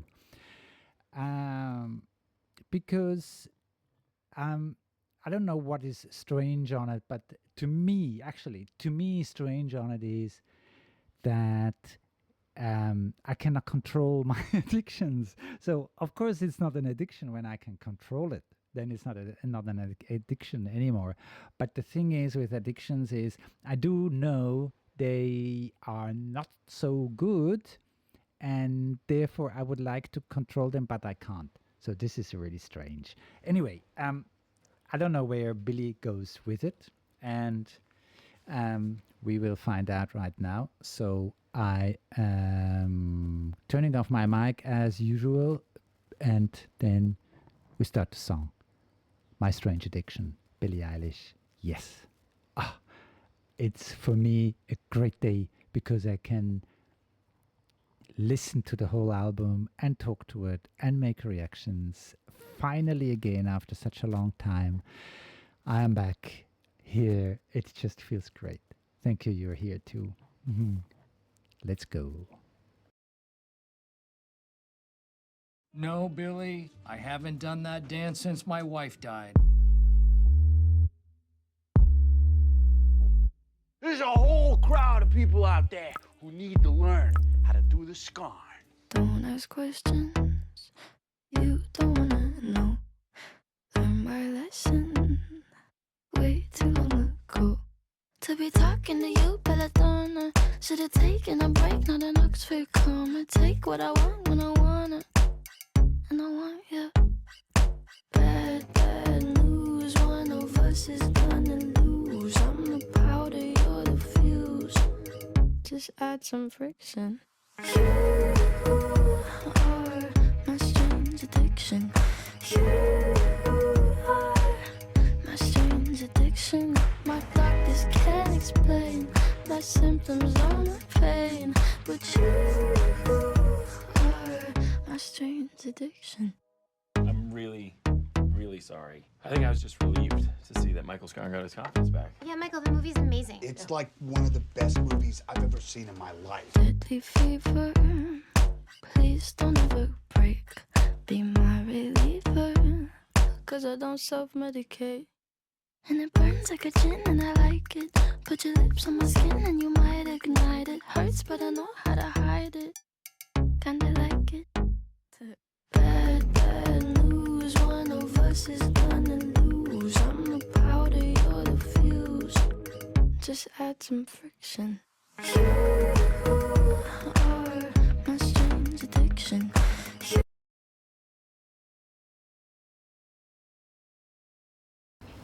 I'm just going to stop here, and I would say definitely she talks about an addiction, and I'm not sure where this addiction goes to. Is it how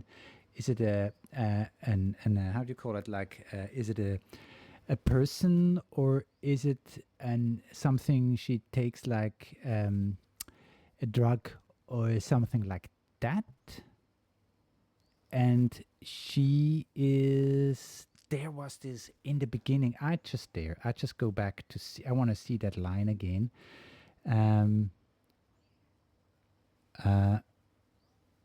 to learn to do the scar. Wait, Mama, please give me the seconds here. Learn to do. Oh my gosh. To be talking to you, belladonna. Belladonna is a very strong drug. Actually, it's a deadly one. You can really overdo it. And here, should have taken a break, not an Oxford comma. What a line. I don't understand the line totally, but I feel the line, and it goes where this actually focuses the whole problem about drugs and addiction, not only drugs, but addiction. And addictions can go anywhere. You can be addicted to a place, you can be addicted to some drinks, alcohol, drugs, a person, love, sex, whatever. And should have taken a break is most of the time a very, very good advice once you feel yourself in an addiction. Take a break, but this is not always possible. Most of the time not possible, because otherwise it would not be an addiction. And should have taken a break, not an Oxford comma. I put this into this where when you don't take a break, you go into a coma. And there it's a comma which gives that break, but it's an empty break. It is losing yourself in there. It is dissociate out of this world into something in which you are not conscious anymore. And I hope you can follow me on that one. But I love it. I love this one. And Oxford is, for me, it is like the mind. It is like the knowledge. It's like maybe even wisdom. But that wisdom and this knowledge goes into a coma, so it's turned off. So you didn't take a break, but you went to a place in which everything turns off. And this is not okay when it's an addiction. It's okay when you can control it, but it's not okay when it's an addiction. And this is something I say it now on this place now here. The point on drugs, taking drugs, is that you give yourself into the energy and the power of that drug. That means the moment you take it, you have to wait until the effect of it stops again after a few hours. You cannot step out of it when you want to. This is the difference. And to go into a natural trance, and you can do that with meditation. Then you can go in and out as you like. This is controlling it. This is mastering your situation and where you are at. And when you throw something in, everybody can do that. Everybody can throw some whatever there is in, and it goes on a trip or something, on a journey, whatever they experience there.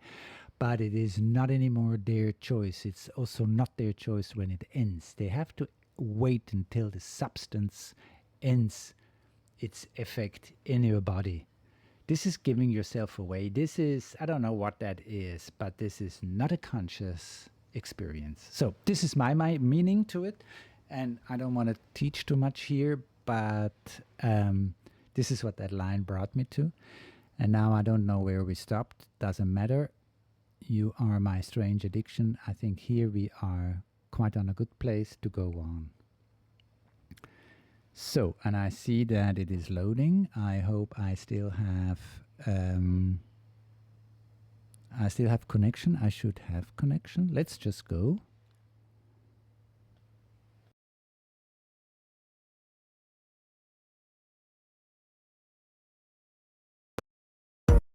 My strange addiction, my doctors can't explain my symptoms or my pain, but you are my strange addiction.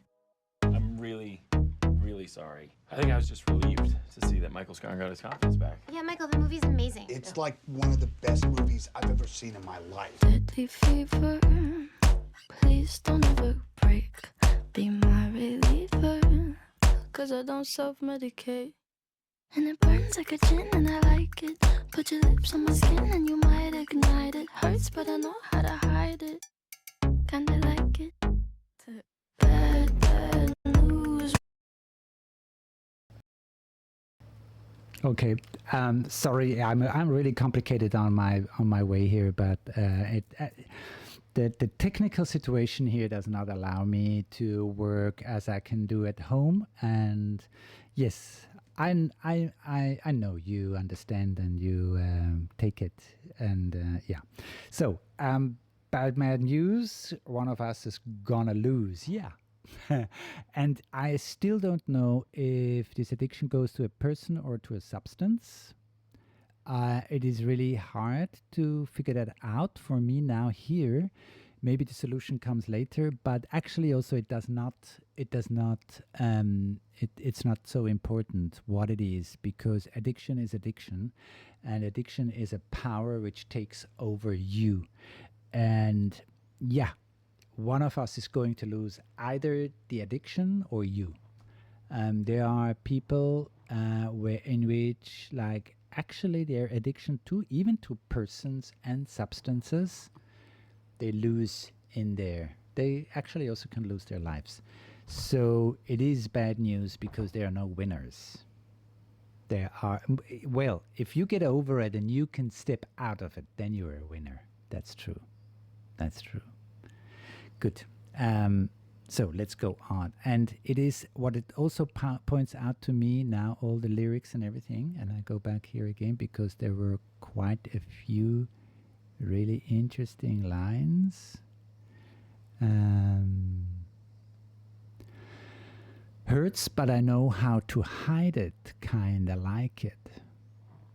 When I watch some people which are really, really badly addicted to something, they do hide it. They suffer and they hide it because, for it seems, for no reason, they would want to give away their addiction, because there is something also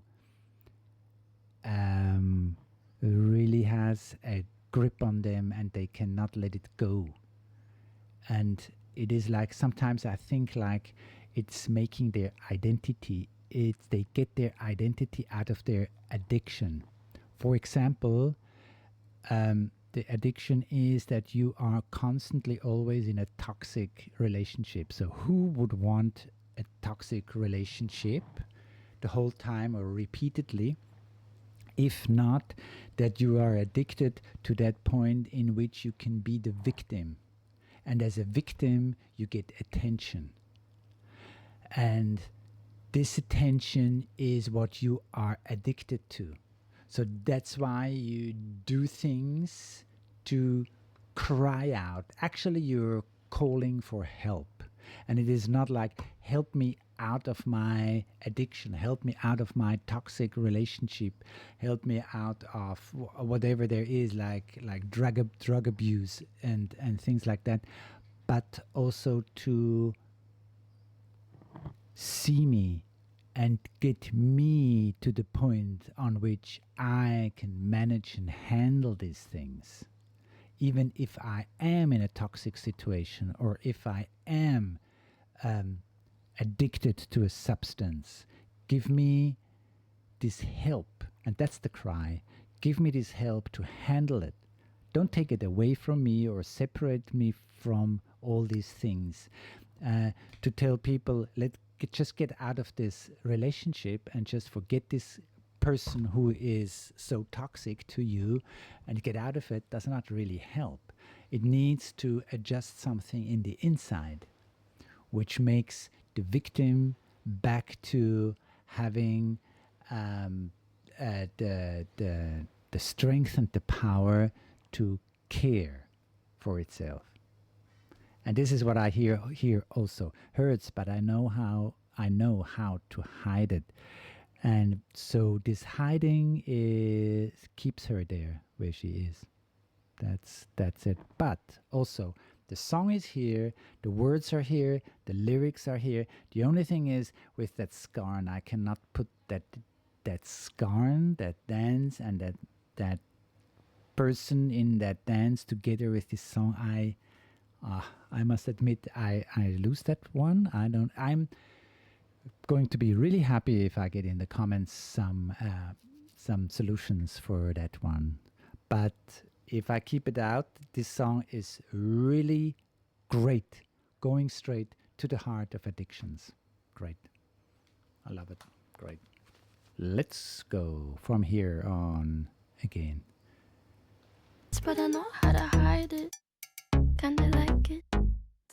Bad news. One of us is gonna lose. I'm the powder, you're the fuse.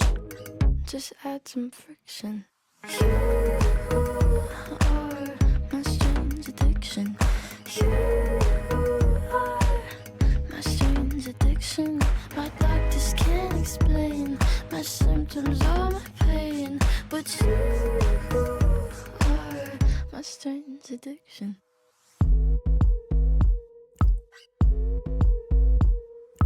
Wipe my glass, set myself on fire. Can't you tell I'm cracked? Can't you tell I'm wired? Tell me nothing lasts, like I don't know.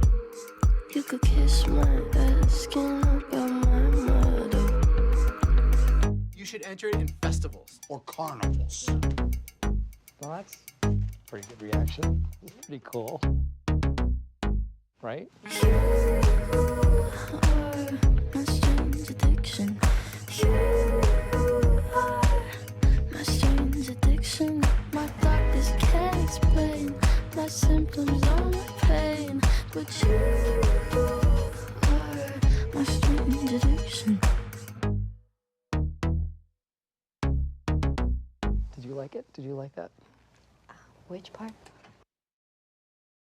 No,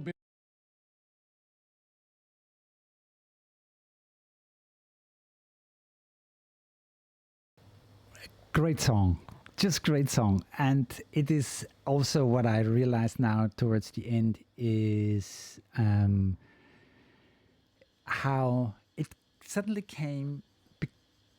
There was also like a sweetness in it. And to me, it puts down so much how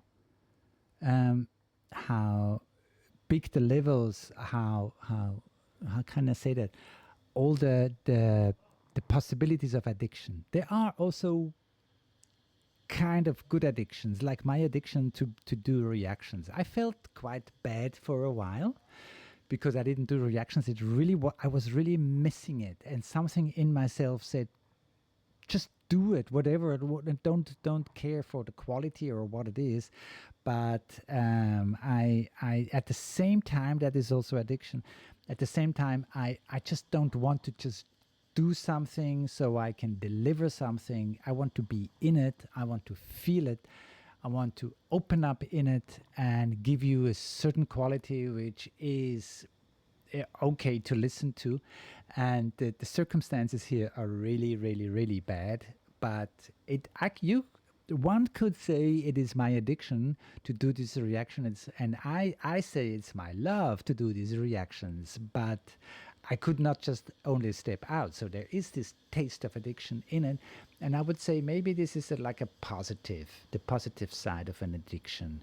Why not? I like it, as she also likes it. And I don't know if it has to do where it goes or with that dance. It's kind of like, I can't really put it together, but the feeling is addiction.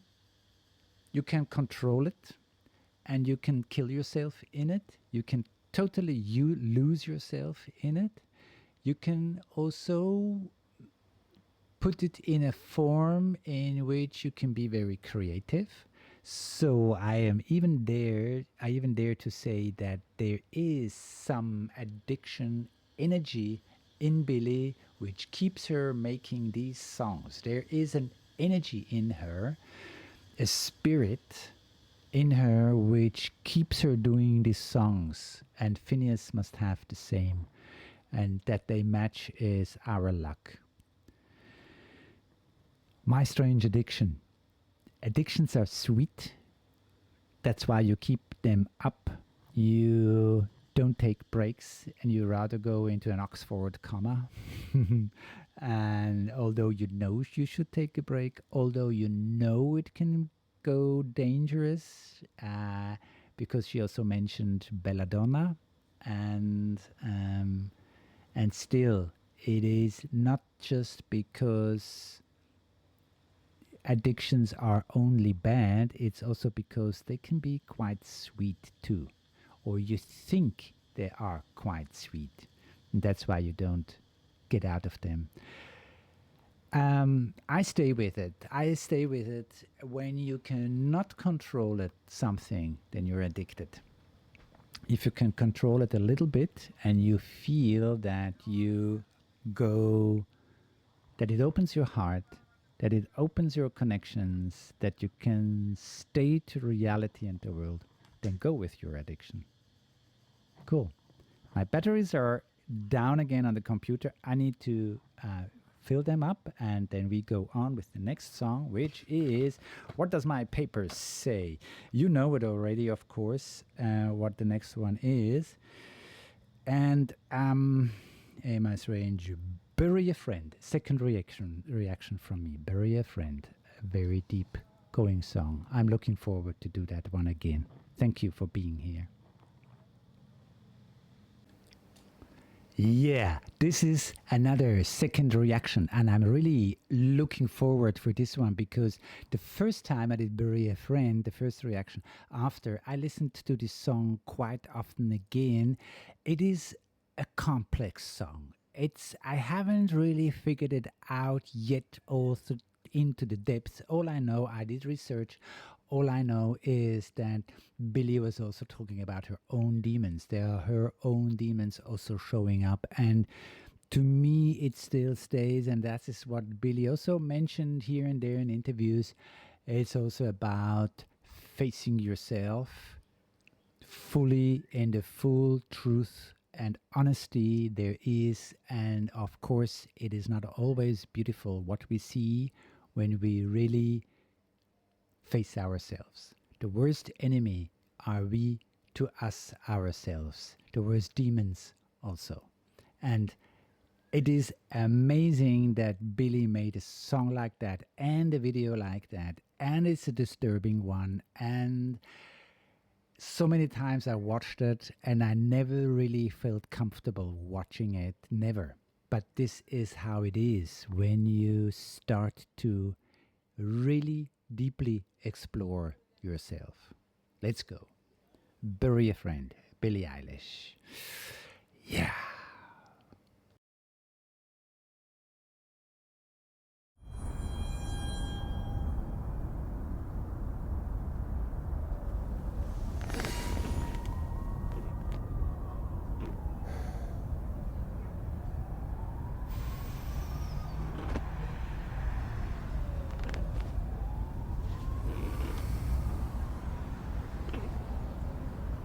Billy.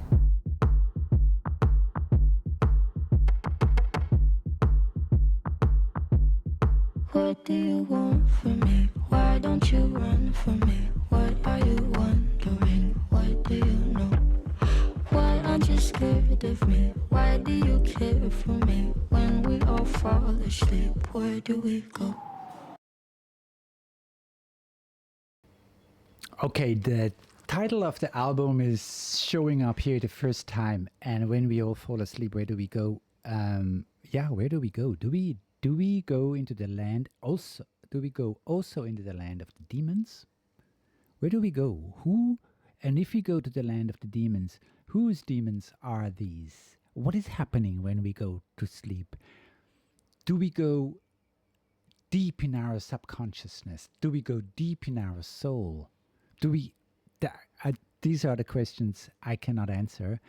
But here and in this one together, it kind of gives a hint of we are going down in the layers, really down in layers, really down inside the soul, really down inside subconsciousness. That's one thing for sure. And I think sleeping, while we sleep, I think we are there. In us, with us, in a deep, deep, deep level of our consciousness, which does not tell us that we are here and everything is conscious, but it's in the subconsciousness. And I know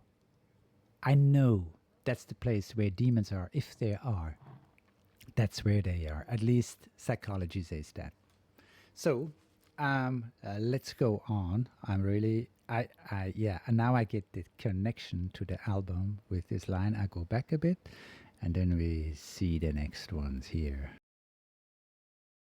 Of me, why do you care for me? When we all fall asleep, where do we go? Come here. Say it, spit it out. What is it exactly? Your pain is the amount cleaning you out. Am I satisfactory? Today I'm thinking about the things that are deadly. The way I'm drinking you down, like I wanna drown, like I wanna end me. Step on the glass, staple your tongue. Bury a friend, try to wake up. Cannibal class, killing the sun. Bury a friend, I wanna end me.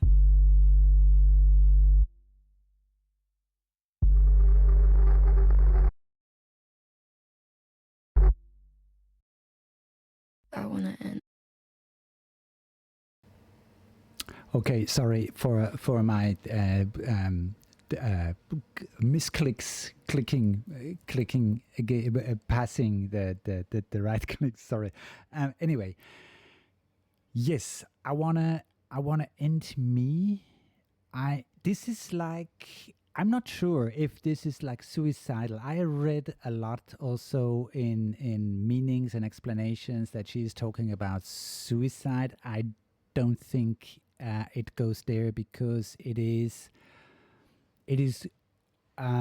what do you do when you really go inside of yourself, when you really face yourself, and then you realize these demons? So what are you going to do when you realize there are all these demons? You try to handle them. You are actually, at one point, you will realize you need to deal with them. And once you can deal with them, you want to get rid of them. Who wants these demons around the whole time? Because these demons, of course, can disturb your whole life.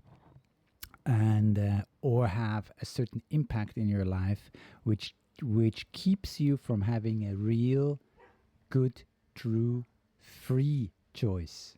because these guys always keep on talking into it or acting into it and stuff like that. So with Bury a Friend, I go a little bit back again here. Ah, gosh, these are pictures I hardly can look at.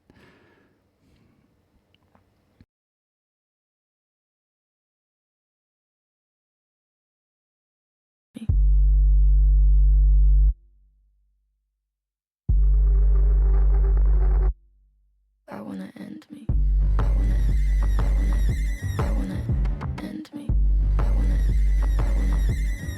What do you want from me? Why don't you run from me? What are you wondering? What do you know? Why aren't you scared of me? Why do you care for me? When we all fall asleep, where do we go? Listen. Keep you in the dark.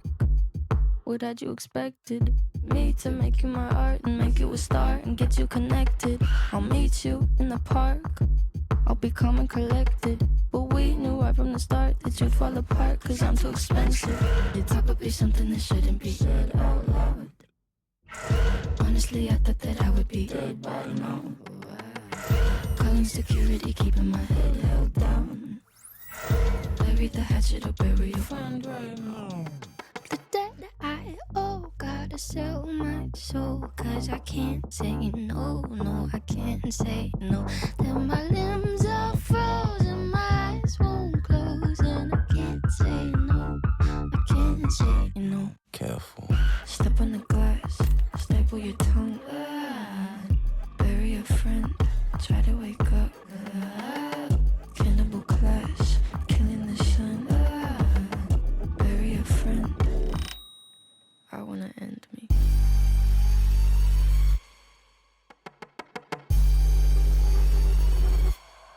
I wanna end me. I wanna end me. What do you want from me? Why don't you run from me? What are you wondering? What do you know?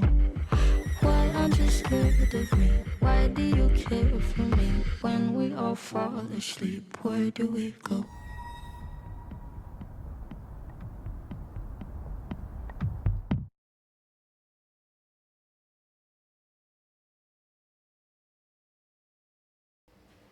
Whoa. Yes, it is a heavy one, and it is a fight also. I realize now also, like with all the interviews I read and when I listen to the song again here, and then I can feel also not only helplessness but also fighting this demon. And why don't you run from me? Why don't you run from me? Because I will never let you into the light. I will never let you take me over. This is something I hear also, and maybe I can show you that part. Wait, I have here the lyrics. Cool, that works. And I make it a bit bigger. Good. And the debt I owe, gotta sell my soul, 'cause I can't say no, no, I can't say no. Then my limbs all frozen, my eyes won't close, and I can't say no. Okay, that's the part again in which this is more like sounding helpless. And then yeah, here it is. Keep you in the dark. What had you expected?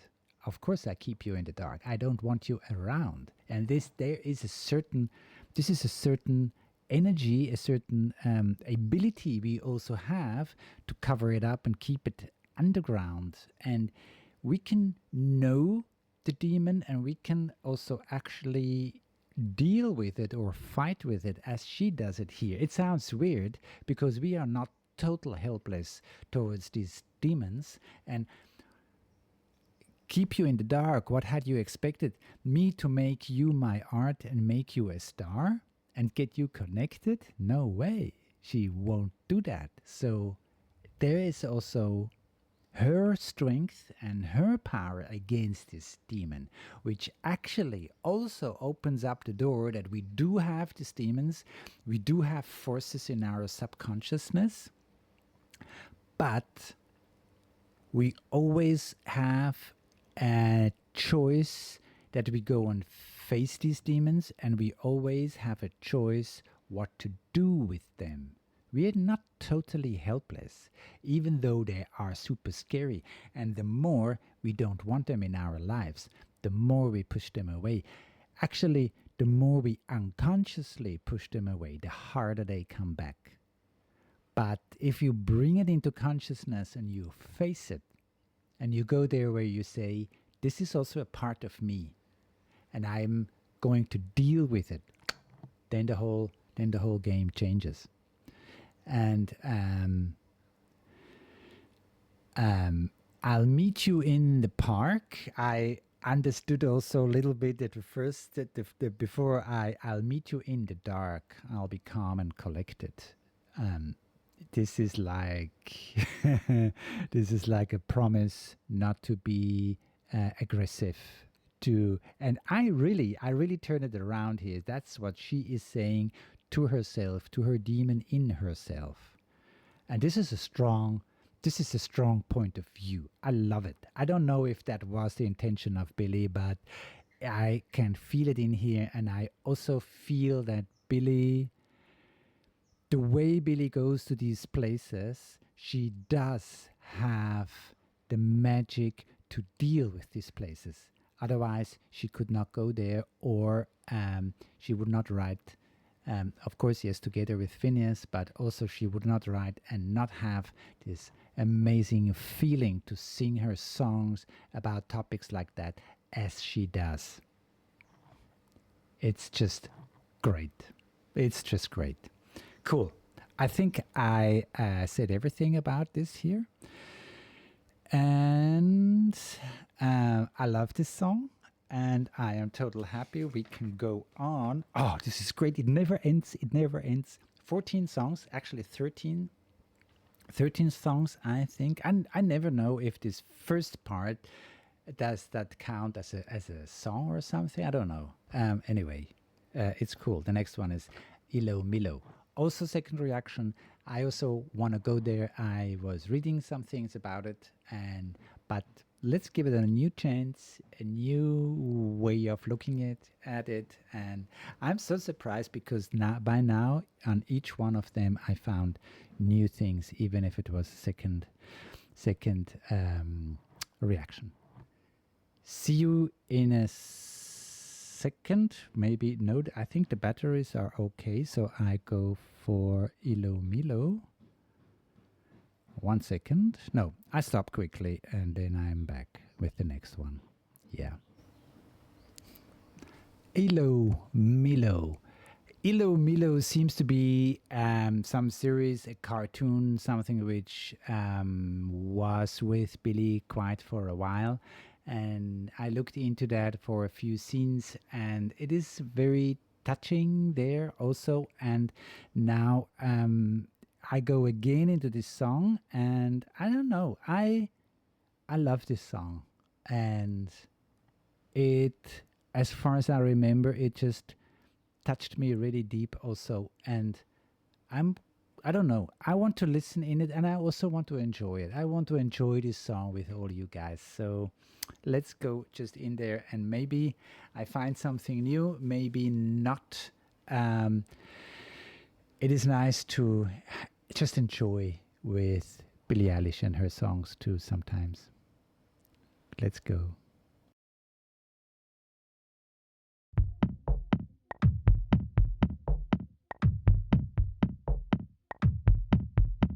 Told you not to worry, but maybe that's a lie. Honey, what's your hurry? Won't you stay inside? Remember not to get too close to stars. They're never gonna give you love like ours. Where did you go? I should know, but it's cold and I don't wanna be lonely, so show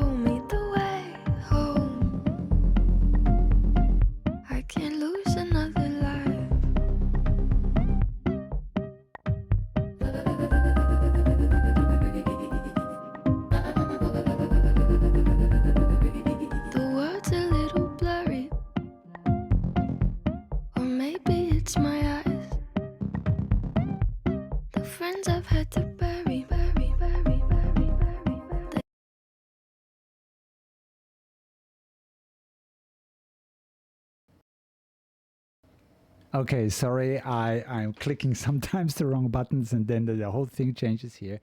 And yes, the world is sometimes blurry. And if I put it back to the Illomilo game, and there were a lot of interpretations about that when she sings I can't afford it to lose another life, that has to do with the game.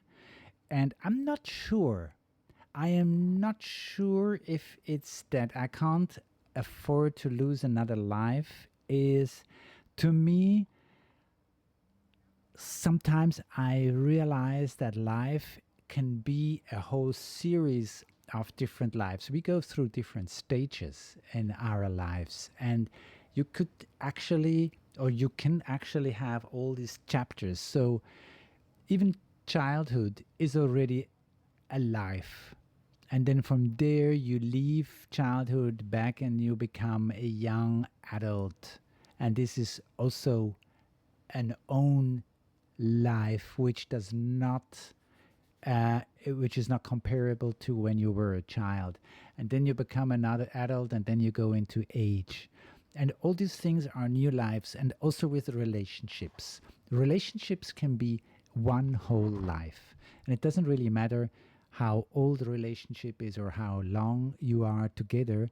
This can be lives. And once you go into a new relationship and you feel that something is going wrong and you hold on this relationship, you kind of also hold on that life you have in this relationship.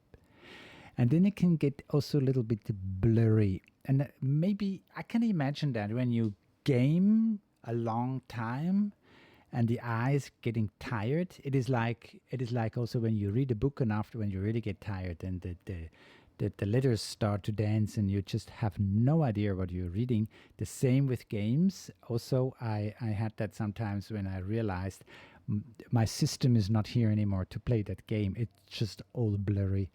And I can relate to that, and also I can relate to that and bring it into real life experiences. So it is not being alone still. It is like as also a game can give you, or a series can give you, it can accompany for a while in your life. You play every day a game. You watch series as much as possible. You go into these stories. You go into these worlds, and especially when it is also with love, it has to do with love and connection. You don't want to lose it. You don't want to lose another life. This would be the life. This is where it goes also for me, and this is the part which touches me also. All these beautiful lives, and they come and go, and sometimes you cannot hold them, and that hurts. And sometimes you just want to hold them. And yeah, that's how life is.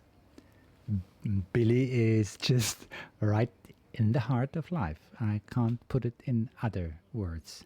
Let's go on. I love this song. I love it. That's great. It's beautiful.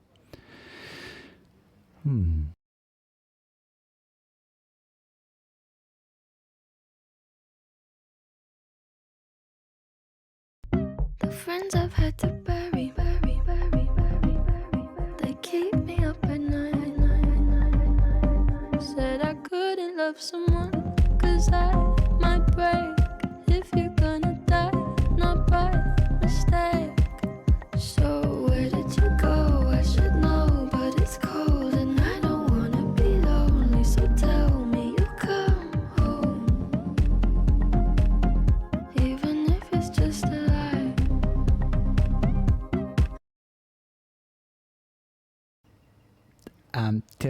Tell me where home is, and I want to come home, and I don't want to be alone. And even if it's just the whole thing, even if it's just a lie, yes, you take it, even if it is a lie, even if you know it is a lie. And the worlds in games and the worlds in series is not here. It's not real.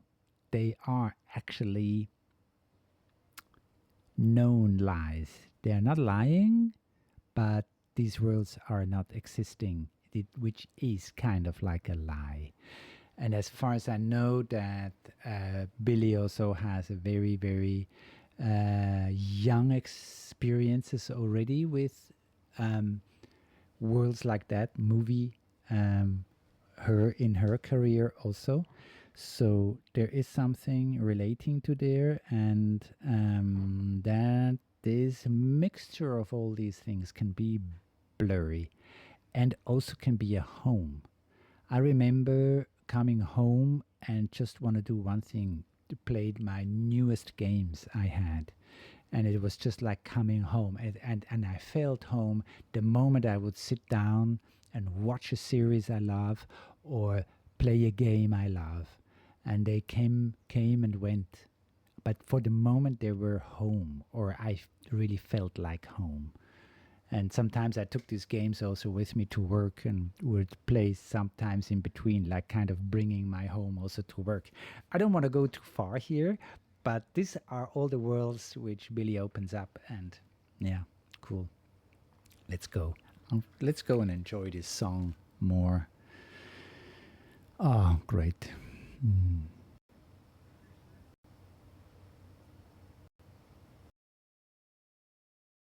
Just a lie. I tried not to upset you, let you rescue me the day I met you. I just wanted to protect you, but now I'll never get to.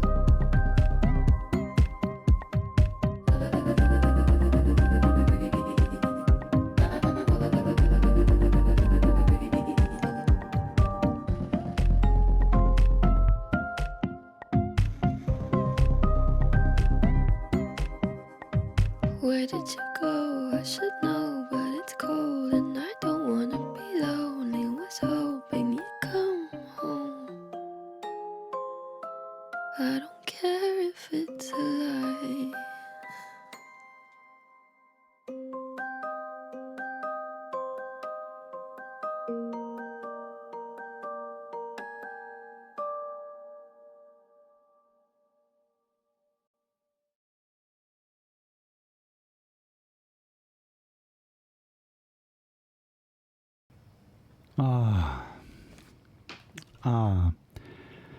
Going, actually also giving everything, and I don't care if it is a lie, and why don't you come home, and I'm waiting. These are beautiful lines of love, deep love. And it is, I made up, I made now my interpretations to it, new ones. I did a first reaction also on Illomilo, and I was very touched there. I think a bit more than now, because I tried to make connections also to Illomilo, that game she was playing. And that brings it into another, on another level. But the song itself is beautiful, and it is this beautiful desire, the art around desire of not being alone. That's what stays. That's what is the message. Let's hope we are not alone. Let's hope we all have at least somebody we can talk to, which is here for us, which sees us, which listens to us. Thank you. So now my batteries, not mine, but the batteries from my computer are pretty much down, so I will load them and we'll be back with Listen Before I Go. Oh, that's also one of the songs which really got me. Listen Before I Go. Great. See you soon.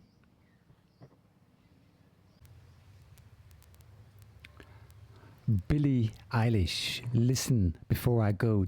I think this is one of the most important songs from Billie, and I remember it touched me deeply, that song, when I did the first reaction on it, and I think it will touch me again. And also for this one I picked a live version, and it is from the Steve Jobs Theater. And this is why I got this recommendation so many times.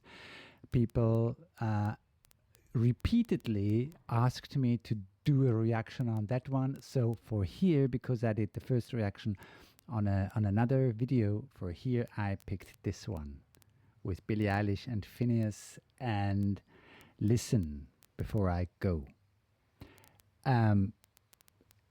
This title already is a beautiful title, Listen Before I Go. To listen to people is so important, and if we listen to them more often, to our people, then I am sure some depressions and some thoughts of suicide won't appear.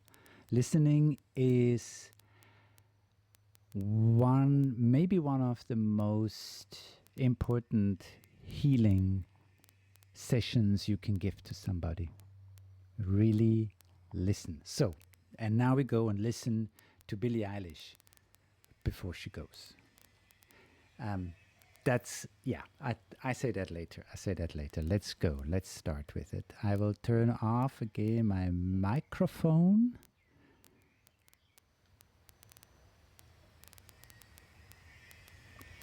Sometimes it takes a while until I got all things here together.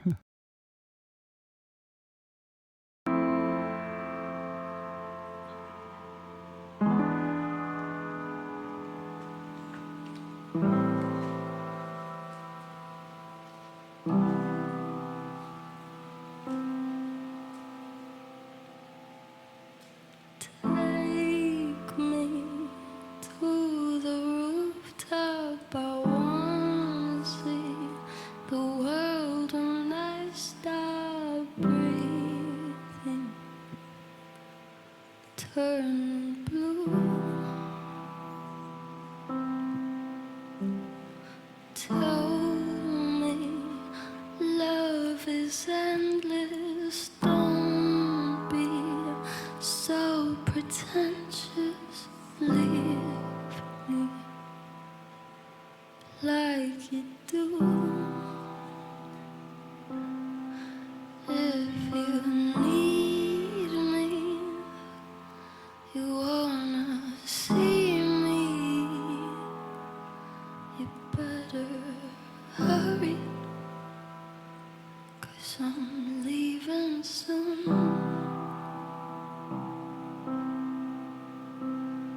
Sorry can't save me now.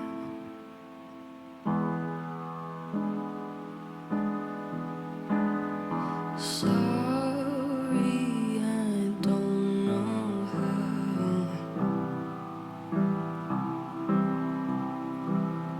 Sorry, there's no way out. We're down, down.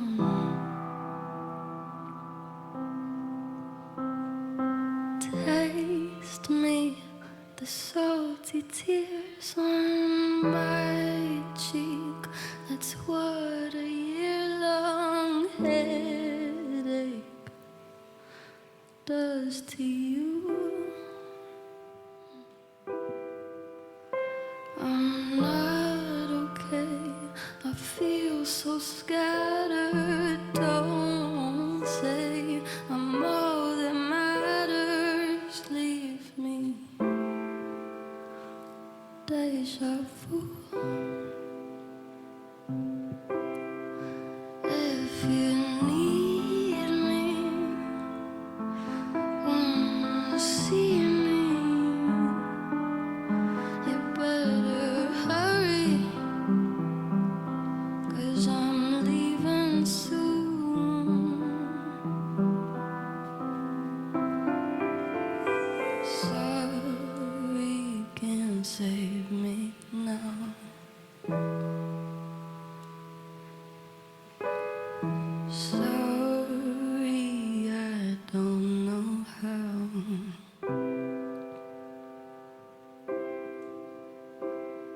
Sorry.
Yeah, whoa.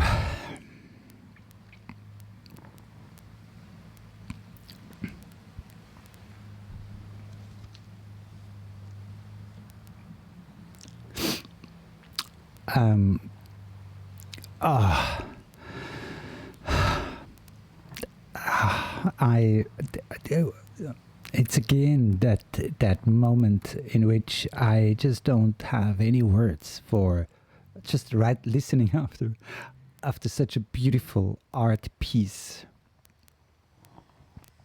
So much beauty, so much love, so much heart, so much pain, so much hurt, so much cry out to the world. I have, there's nothing to add to this song. There's nothing to add. It is,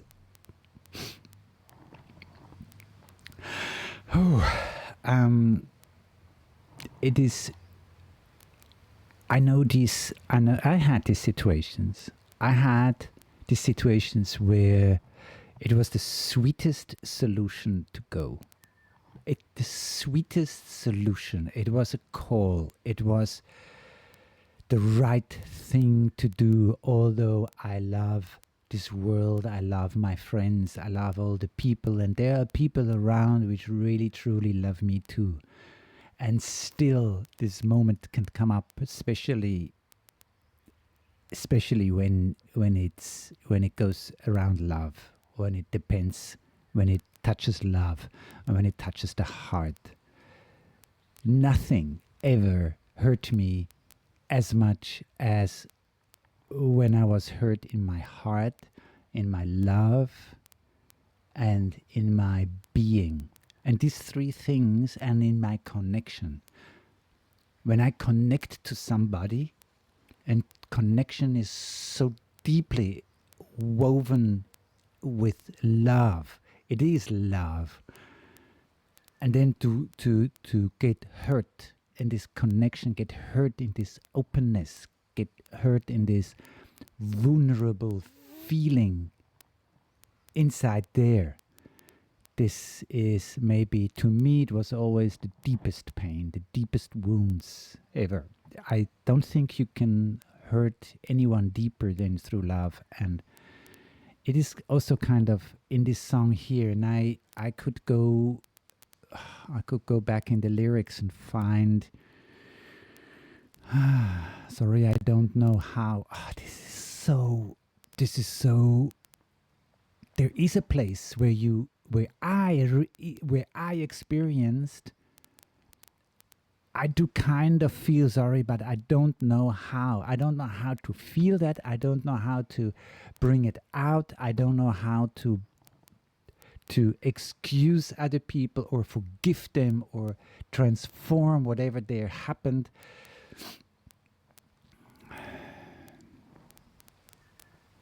This is a very true song, and it's once more again I realize Billie is not singing about deep depressions, deep disappointments in love and life. She's not only singing about it, but she takes it to herself, and she sacrifices herself into the song because she puts herself into these energies, and this is what makes it so much more deeper. Just the voice, which touches me already very, very deep. This whisper singing, I call it whisper singing. This it comes to me. It comes straight out of the heart. I can't imagine. I don't know the sound of the voice of the heart in a different way than like Billie sings it. And until I heard Billie, I did not know that this is the heart sound. Great, thank you. Thank you so much for recommend this video. I'm really deeply touched. And yes, I want to go on, but I need a break, and I need to I need to breathe deep and put this somewhere in my heart, this song, and then I go on. And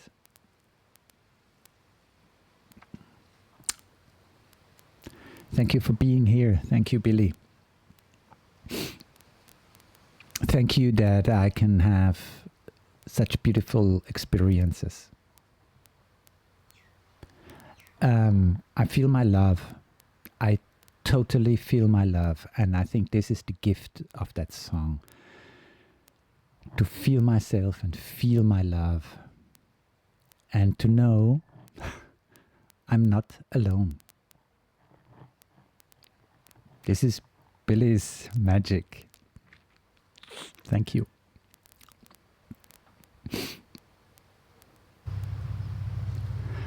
Billie Eilish, I love you. Magic 3 words. And yes, I must say something to the song before I go. I realized that I did not pause it once. I had to go through it. There was no moment I felt like pausing it and took into the song, which it was kind of nice also to do that and to have this whole impact of the song, which really took me deep, and it's an amazing song. And yeah, so now here we go on. I just wanted to say that in between. And also I forgot to turn off the mic in between, so I heard some noises from the outside, but it was not that bad. And it is I just don't want to repeat things. I want to go through it once so it's spontaneous as possible. So that's why I do not do it again. I don't record it again. And here we are. I love you. Maybe the most important words in the whole world, I think. And it's also a recommendation. It will be Billie Eilish, I Love You, live at the Greek Theatre. And I got this recommendation so many times. I pick it up now also because I loved that live version of Listen Before You Go. And this is cool. This is really cool. So yes, let's go into I Love You, Billie Eilish. Let's see what I will feel. Let's see what we will feel. And let's see what I will learn out of this one too. Yeah. Turn off the mic and go on with the music. Thank you that you're here. So we are all not alone.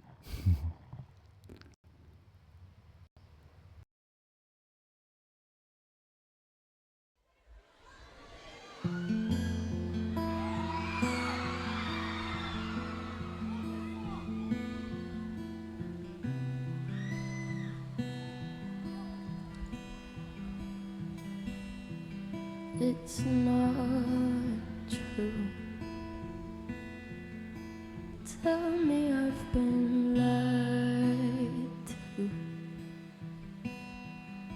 Crying isn't like you. Ooh.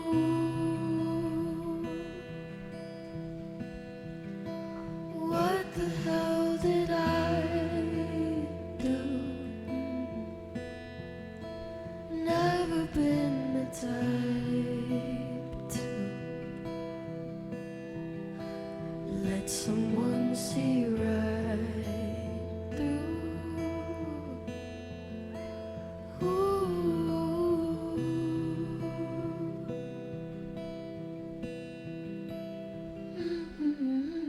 Maybe won't you take it back? Say you were trying to make me laugh, and nothing has to change today.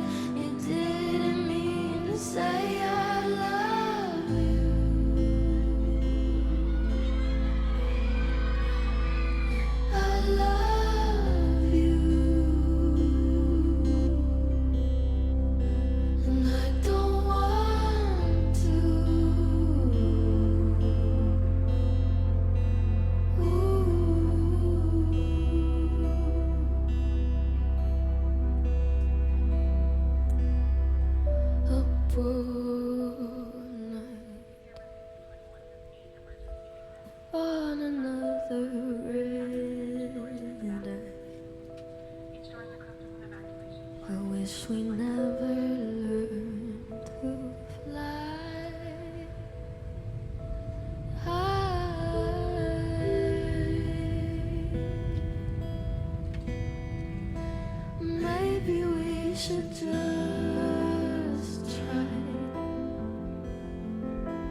tell ourselves a good lie. I didn't mean to make you cry.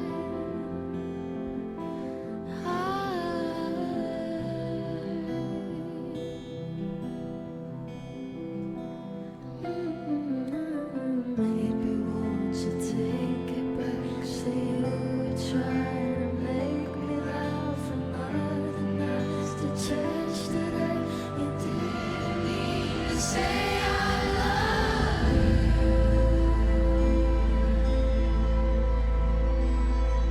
I love you, and I don't want to.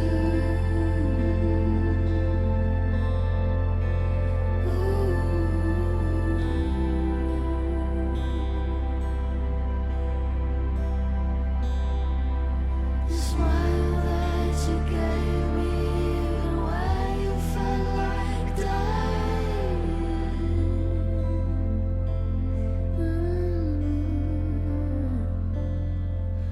We fall apart as it gets dark. I'm in your arms in Central Park.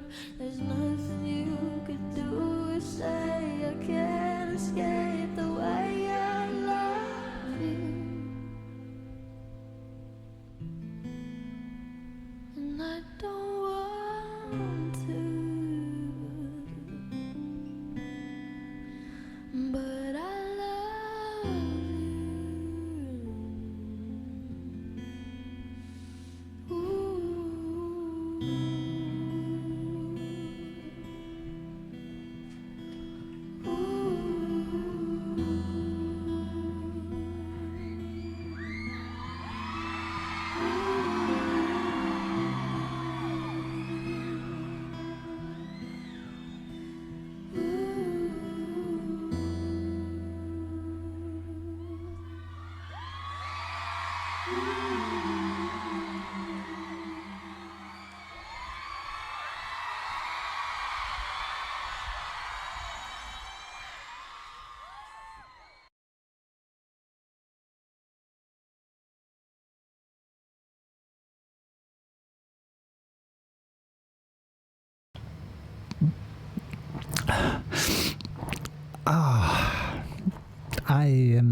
It is beauty. It is pure. It is pure beauty. It is. Sorry.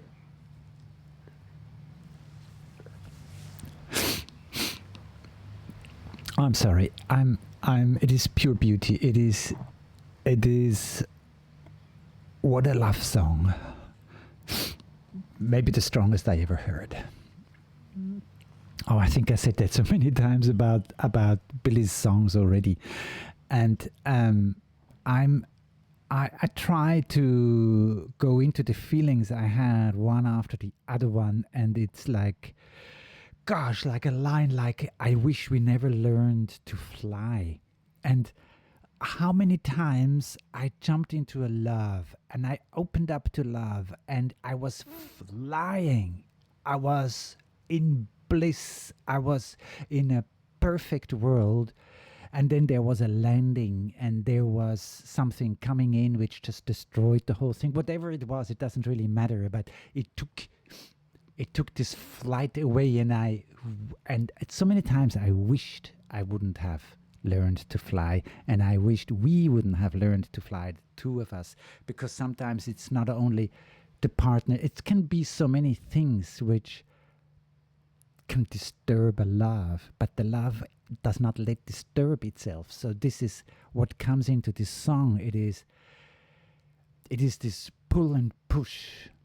You want that love, you go in there, you have no chance, you can't get out of it. There's this one line where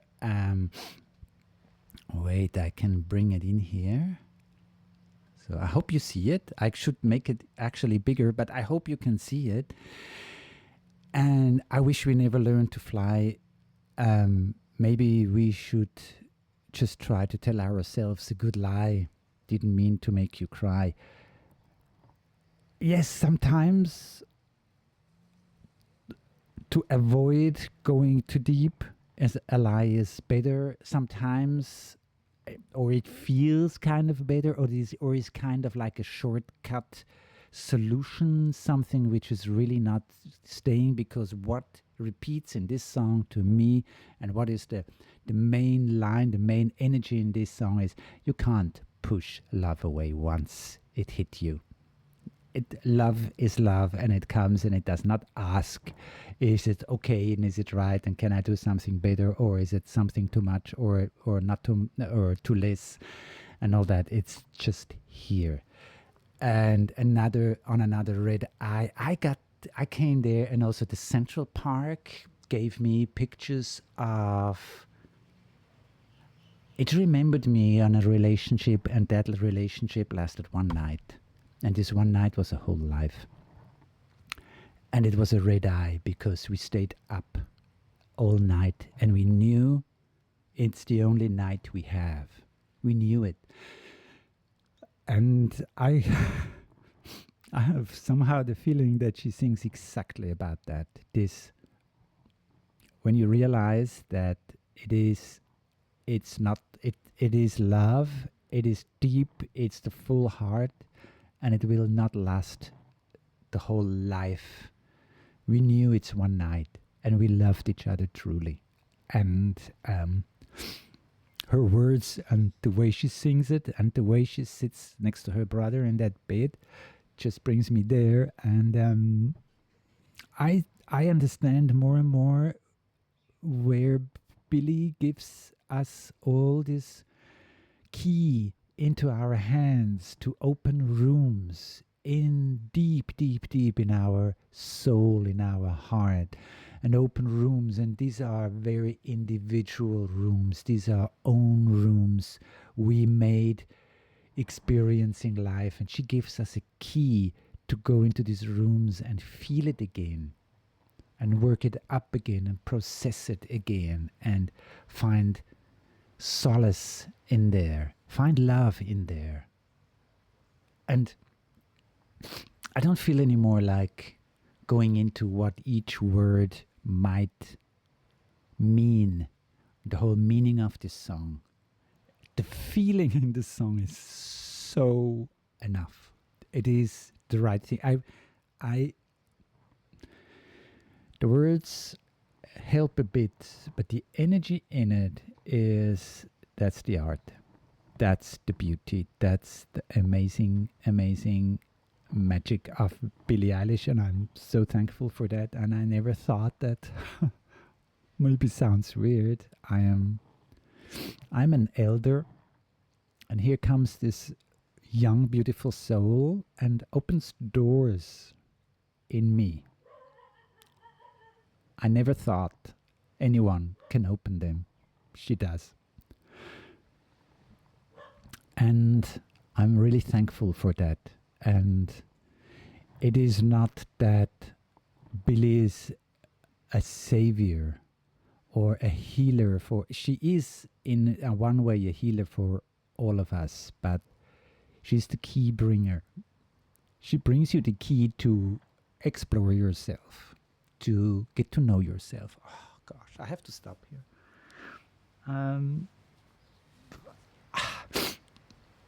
And I go now for the last song, and then I will make a resume about the whole album, because there's an amazing wave in this album, an amazing wave, I realize now. Okay. Thank you. Thank you for being here, and thank you. It's so beautiful that we all know now we are not alone in this world.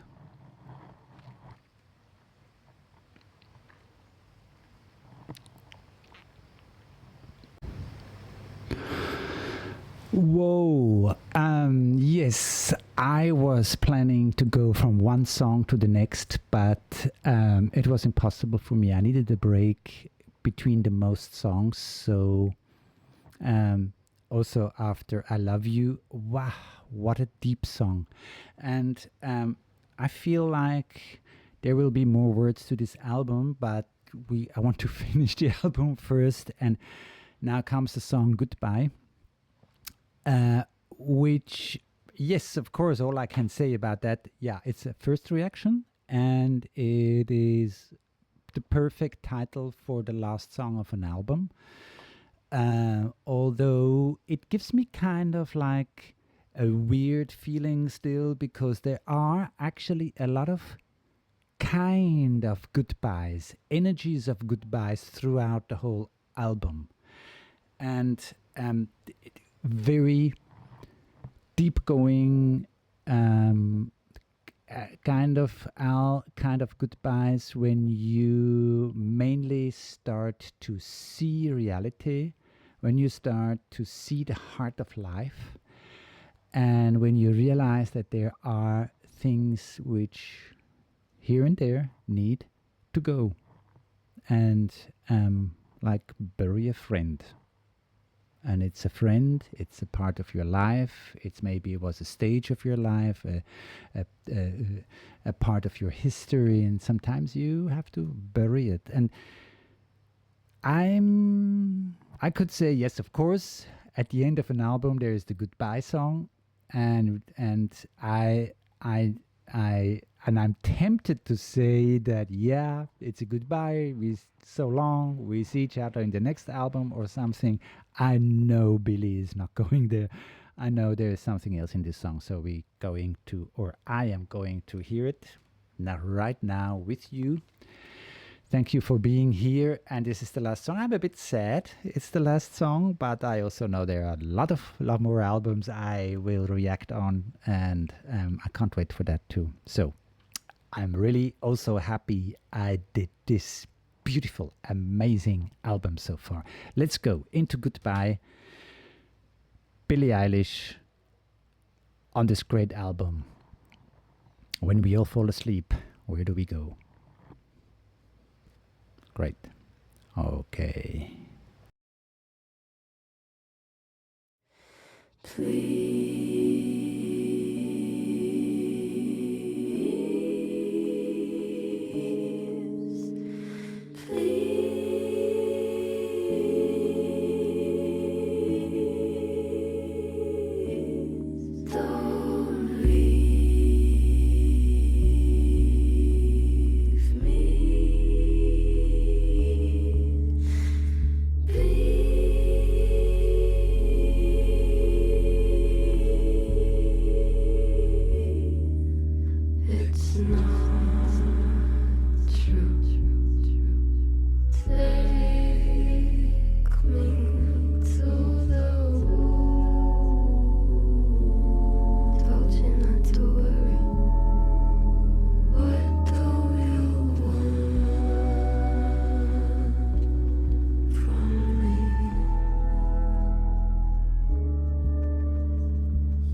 Wow.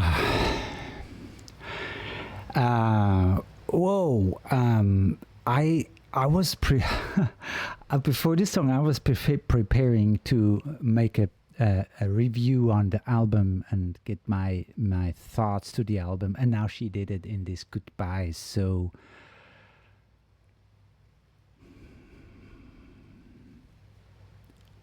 what what really comes up, and I will put now the lyrics also in here. Here. Please, please, please. Okay, so what comes in is, first of all, in each song, Billie puts herself into the song. There is no song which sings about something, but it sings out of her heart, and she connects the heart, her heart, with experiences, with feelings she has inside of what she's singing about. If it is life, if it is depressions, if it is pain, if it's hurt, if it's relationship, whatever it is, she goes into this role. So she takes it in and she sings. This is the amazing thing. She sings out of herself. And she is, now I realize also with this goodbye, she is all the roles she takes over to sing the song from. She is the hurt heart in a relationship, when a relationship breaks. She is the mean part in an energy which makes a relationship break. She is also the bad guy.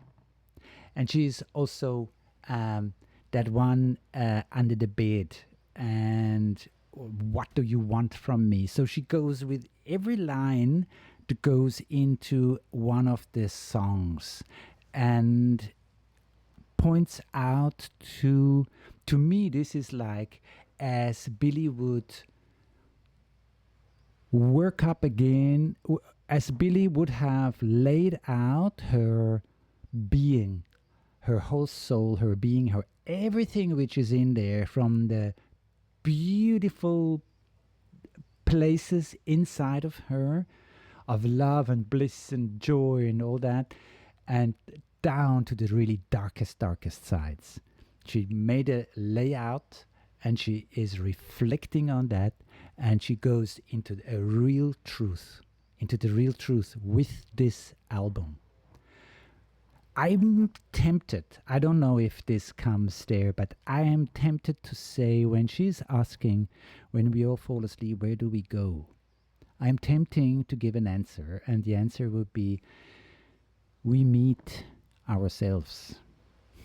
We go deep into ourselves, and we do have the chance, sometimes here and there, to meet ourselves in a dream. Meet ourselves as demons. How many times did we dream stuff like that? How many times did we dream of most amazing, beautiful things? How many times was I able to fly? And how many times some drama, catastrophe happened and I was about to die? And maybe this is to me is a deeper meaning in there, that it is our duty, it is our job, it is ours to become whole. Through that we face ourselves. And for example, you never have to release it, but for example, like Billie does here, make songs, write a song about love. Write a song not only about the beauty of love, but also the pain and the wound a love can do.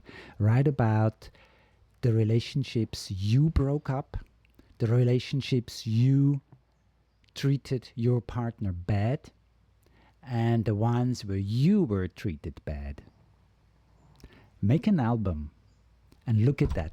And you don't have to release it. I will do that. I will make my songs about myself, about my life, about what has happened, and I try to make an album out of it. And I won't release it because I'm definitely not a singer, and I'm sure I'm also not a songwriter. And maybe, who knows? Maybe like as it happened to Billie, that a song which not meant to be released, official, became official and was a breakthrough for her to start her career, whatever. But go there, and this is also this spheric music, and this is so great. And now, like ideas like I see here, take me to the roof, told you not to worry, and it's not true. How many times did we lie? How many times were we not honest with ourselves and with others? Take me to the roof. This is also for me, the more I hear it and the more I go into that song there, it is, the roof is kind of like a middle stage between disappearing totally into nowhere somewhere, but, and also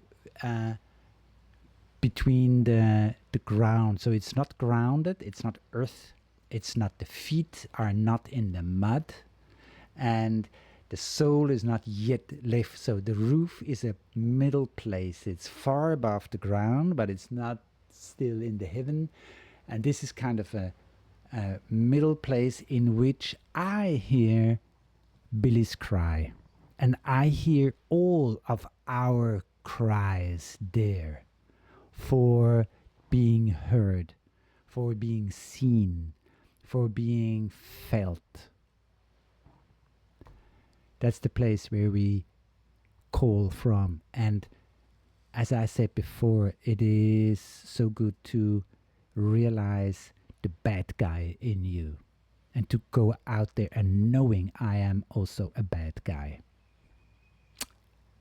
And then to go with the lies you had, and then take me to the roof, like going into this place on which you are not ready really to go, but you're also not ready to face life. And then, what do you want from me? Don't ask questions. This is kind of, goes into this energy, as I said, like before, from the roof. It is a cry out for being seen, but at the same time, don't come too close. This constant conflict we have in ourselves. If we don't have that, we need the other thing. And if we have the other thing, then we start to need that again. It is always like, the cry for attention, and when you get too much attention, you have to run away again. So once you have too much attention, you have to run. If you don't have enough attention, then you need it again. So this whole game, until it finds a good balance, will conflict our life the whole time. This is amazing, and don't you know I'm no good for you, baby? I don't feel so good. These are these lines. All the good girls go to hell. This is something really to look deep inside of us. And here she goes with the girls. That the same goes for the boys also. Bite my tongue, bide my time. That goes to, and what is about them? That goes to me also into that part of shut up, don't talk anymore, don't show up anymore. And also with all the whole album energies in it, also the question of when do I come out with something and when do I go into silence? Once you figured out that, you're wise. Then you got the wisdom. One of the deep, deep wisdoms is to speak up at the right moment or to stay in silence at the right moment. I'm the bad guy. Billie is there, and when you can say about yourself, I'm the bad guy, then you looked deep into yourself. And you don't need to act it out. You don't need to go around and be the bad guy the whole time. It's good to know that this energy is also in you, if it is there. And I'm impressed about this young, amazing woman, Billie Eilish, and Phineas for the depth they bring into this album. It's going far much deeper, and I will spend the next few weeks to analyze some more. Maybe I'll make an extra analyze about the whole album. It goes far deeper than I ever thought. And I realize also this is what it demands from me. This is what it calls me to reflect myself much deeper. Billy can do it, so I can do it. You can do it. Thank you so much for being here. Thank you so much for listening to me. And I know sometimes I go from one end of the universe to the other end of the universe. That's me. And I'm working on myself also. I'm working on myself as hard as Billy does, as we all do.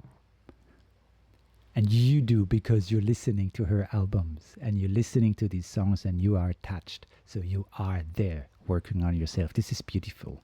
This will make a much, much better world soon. Thank you.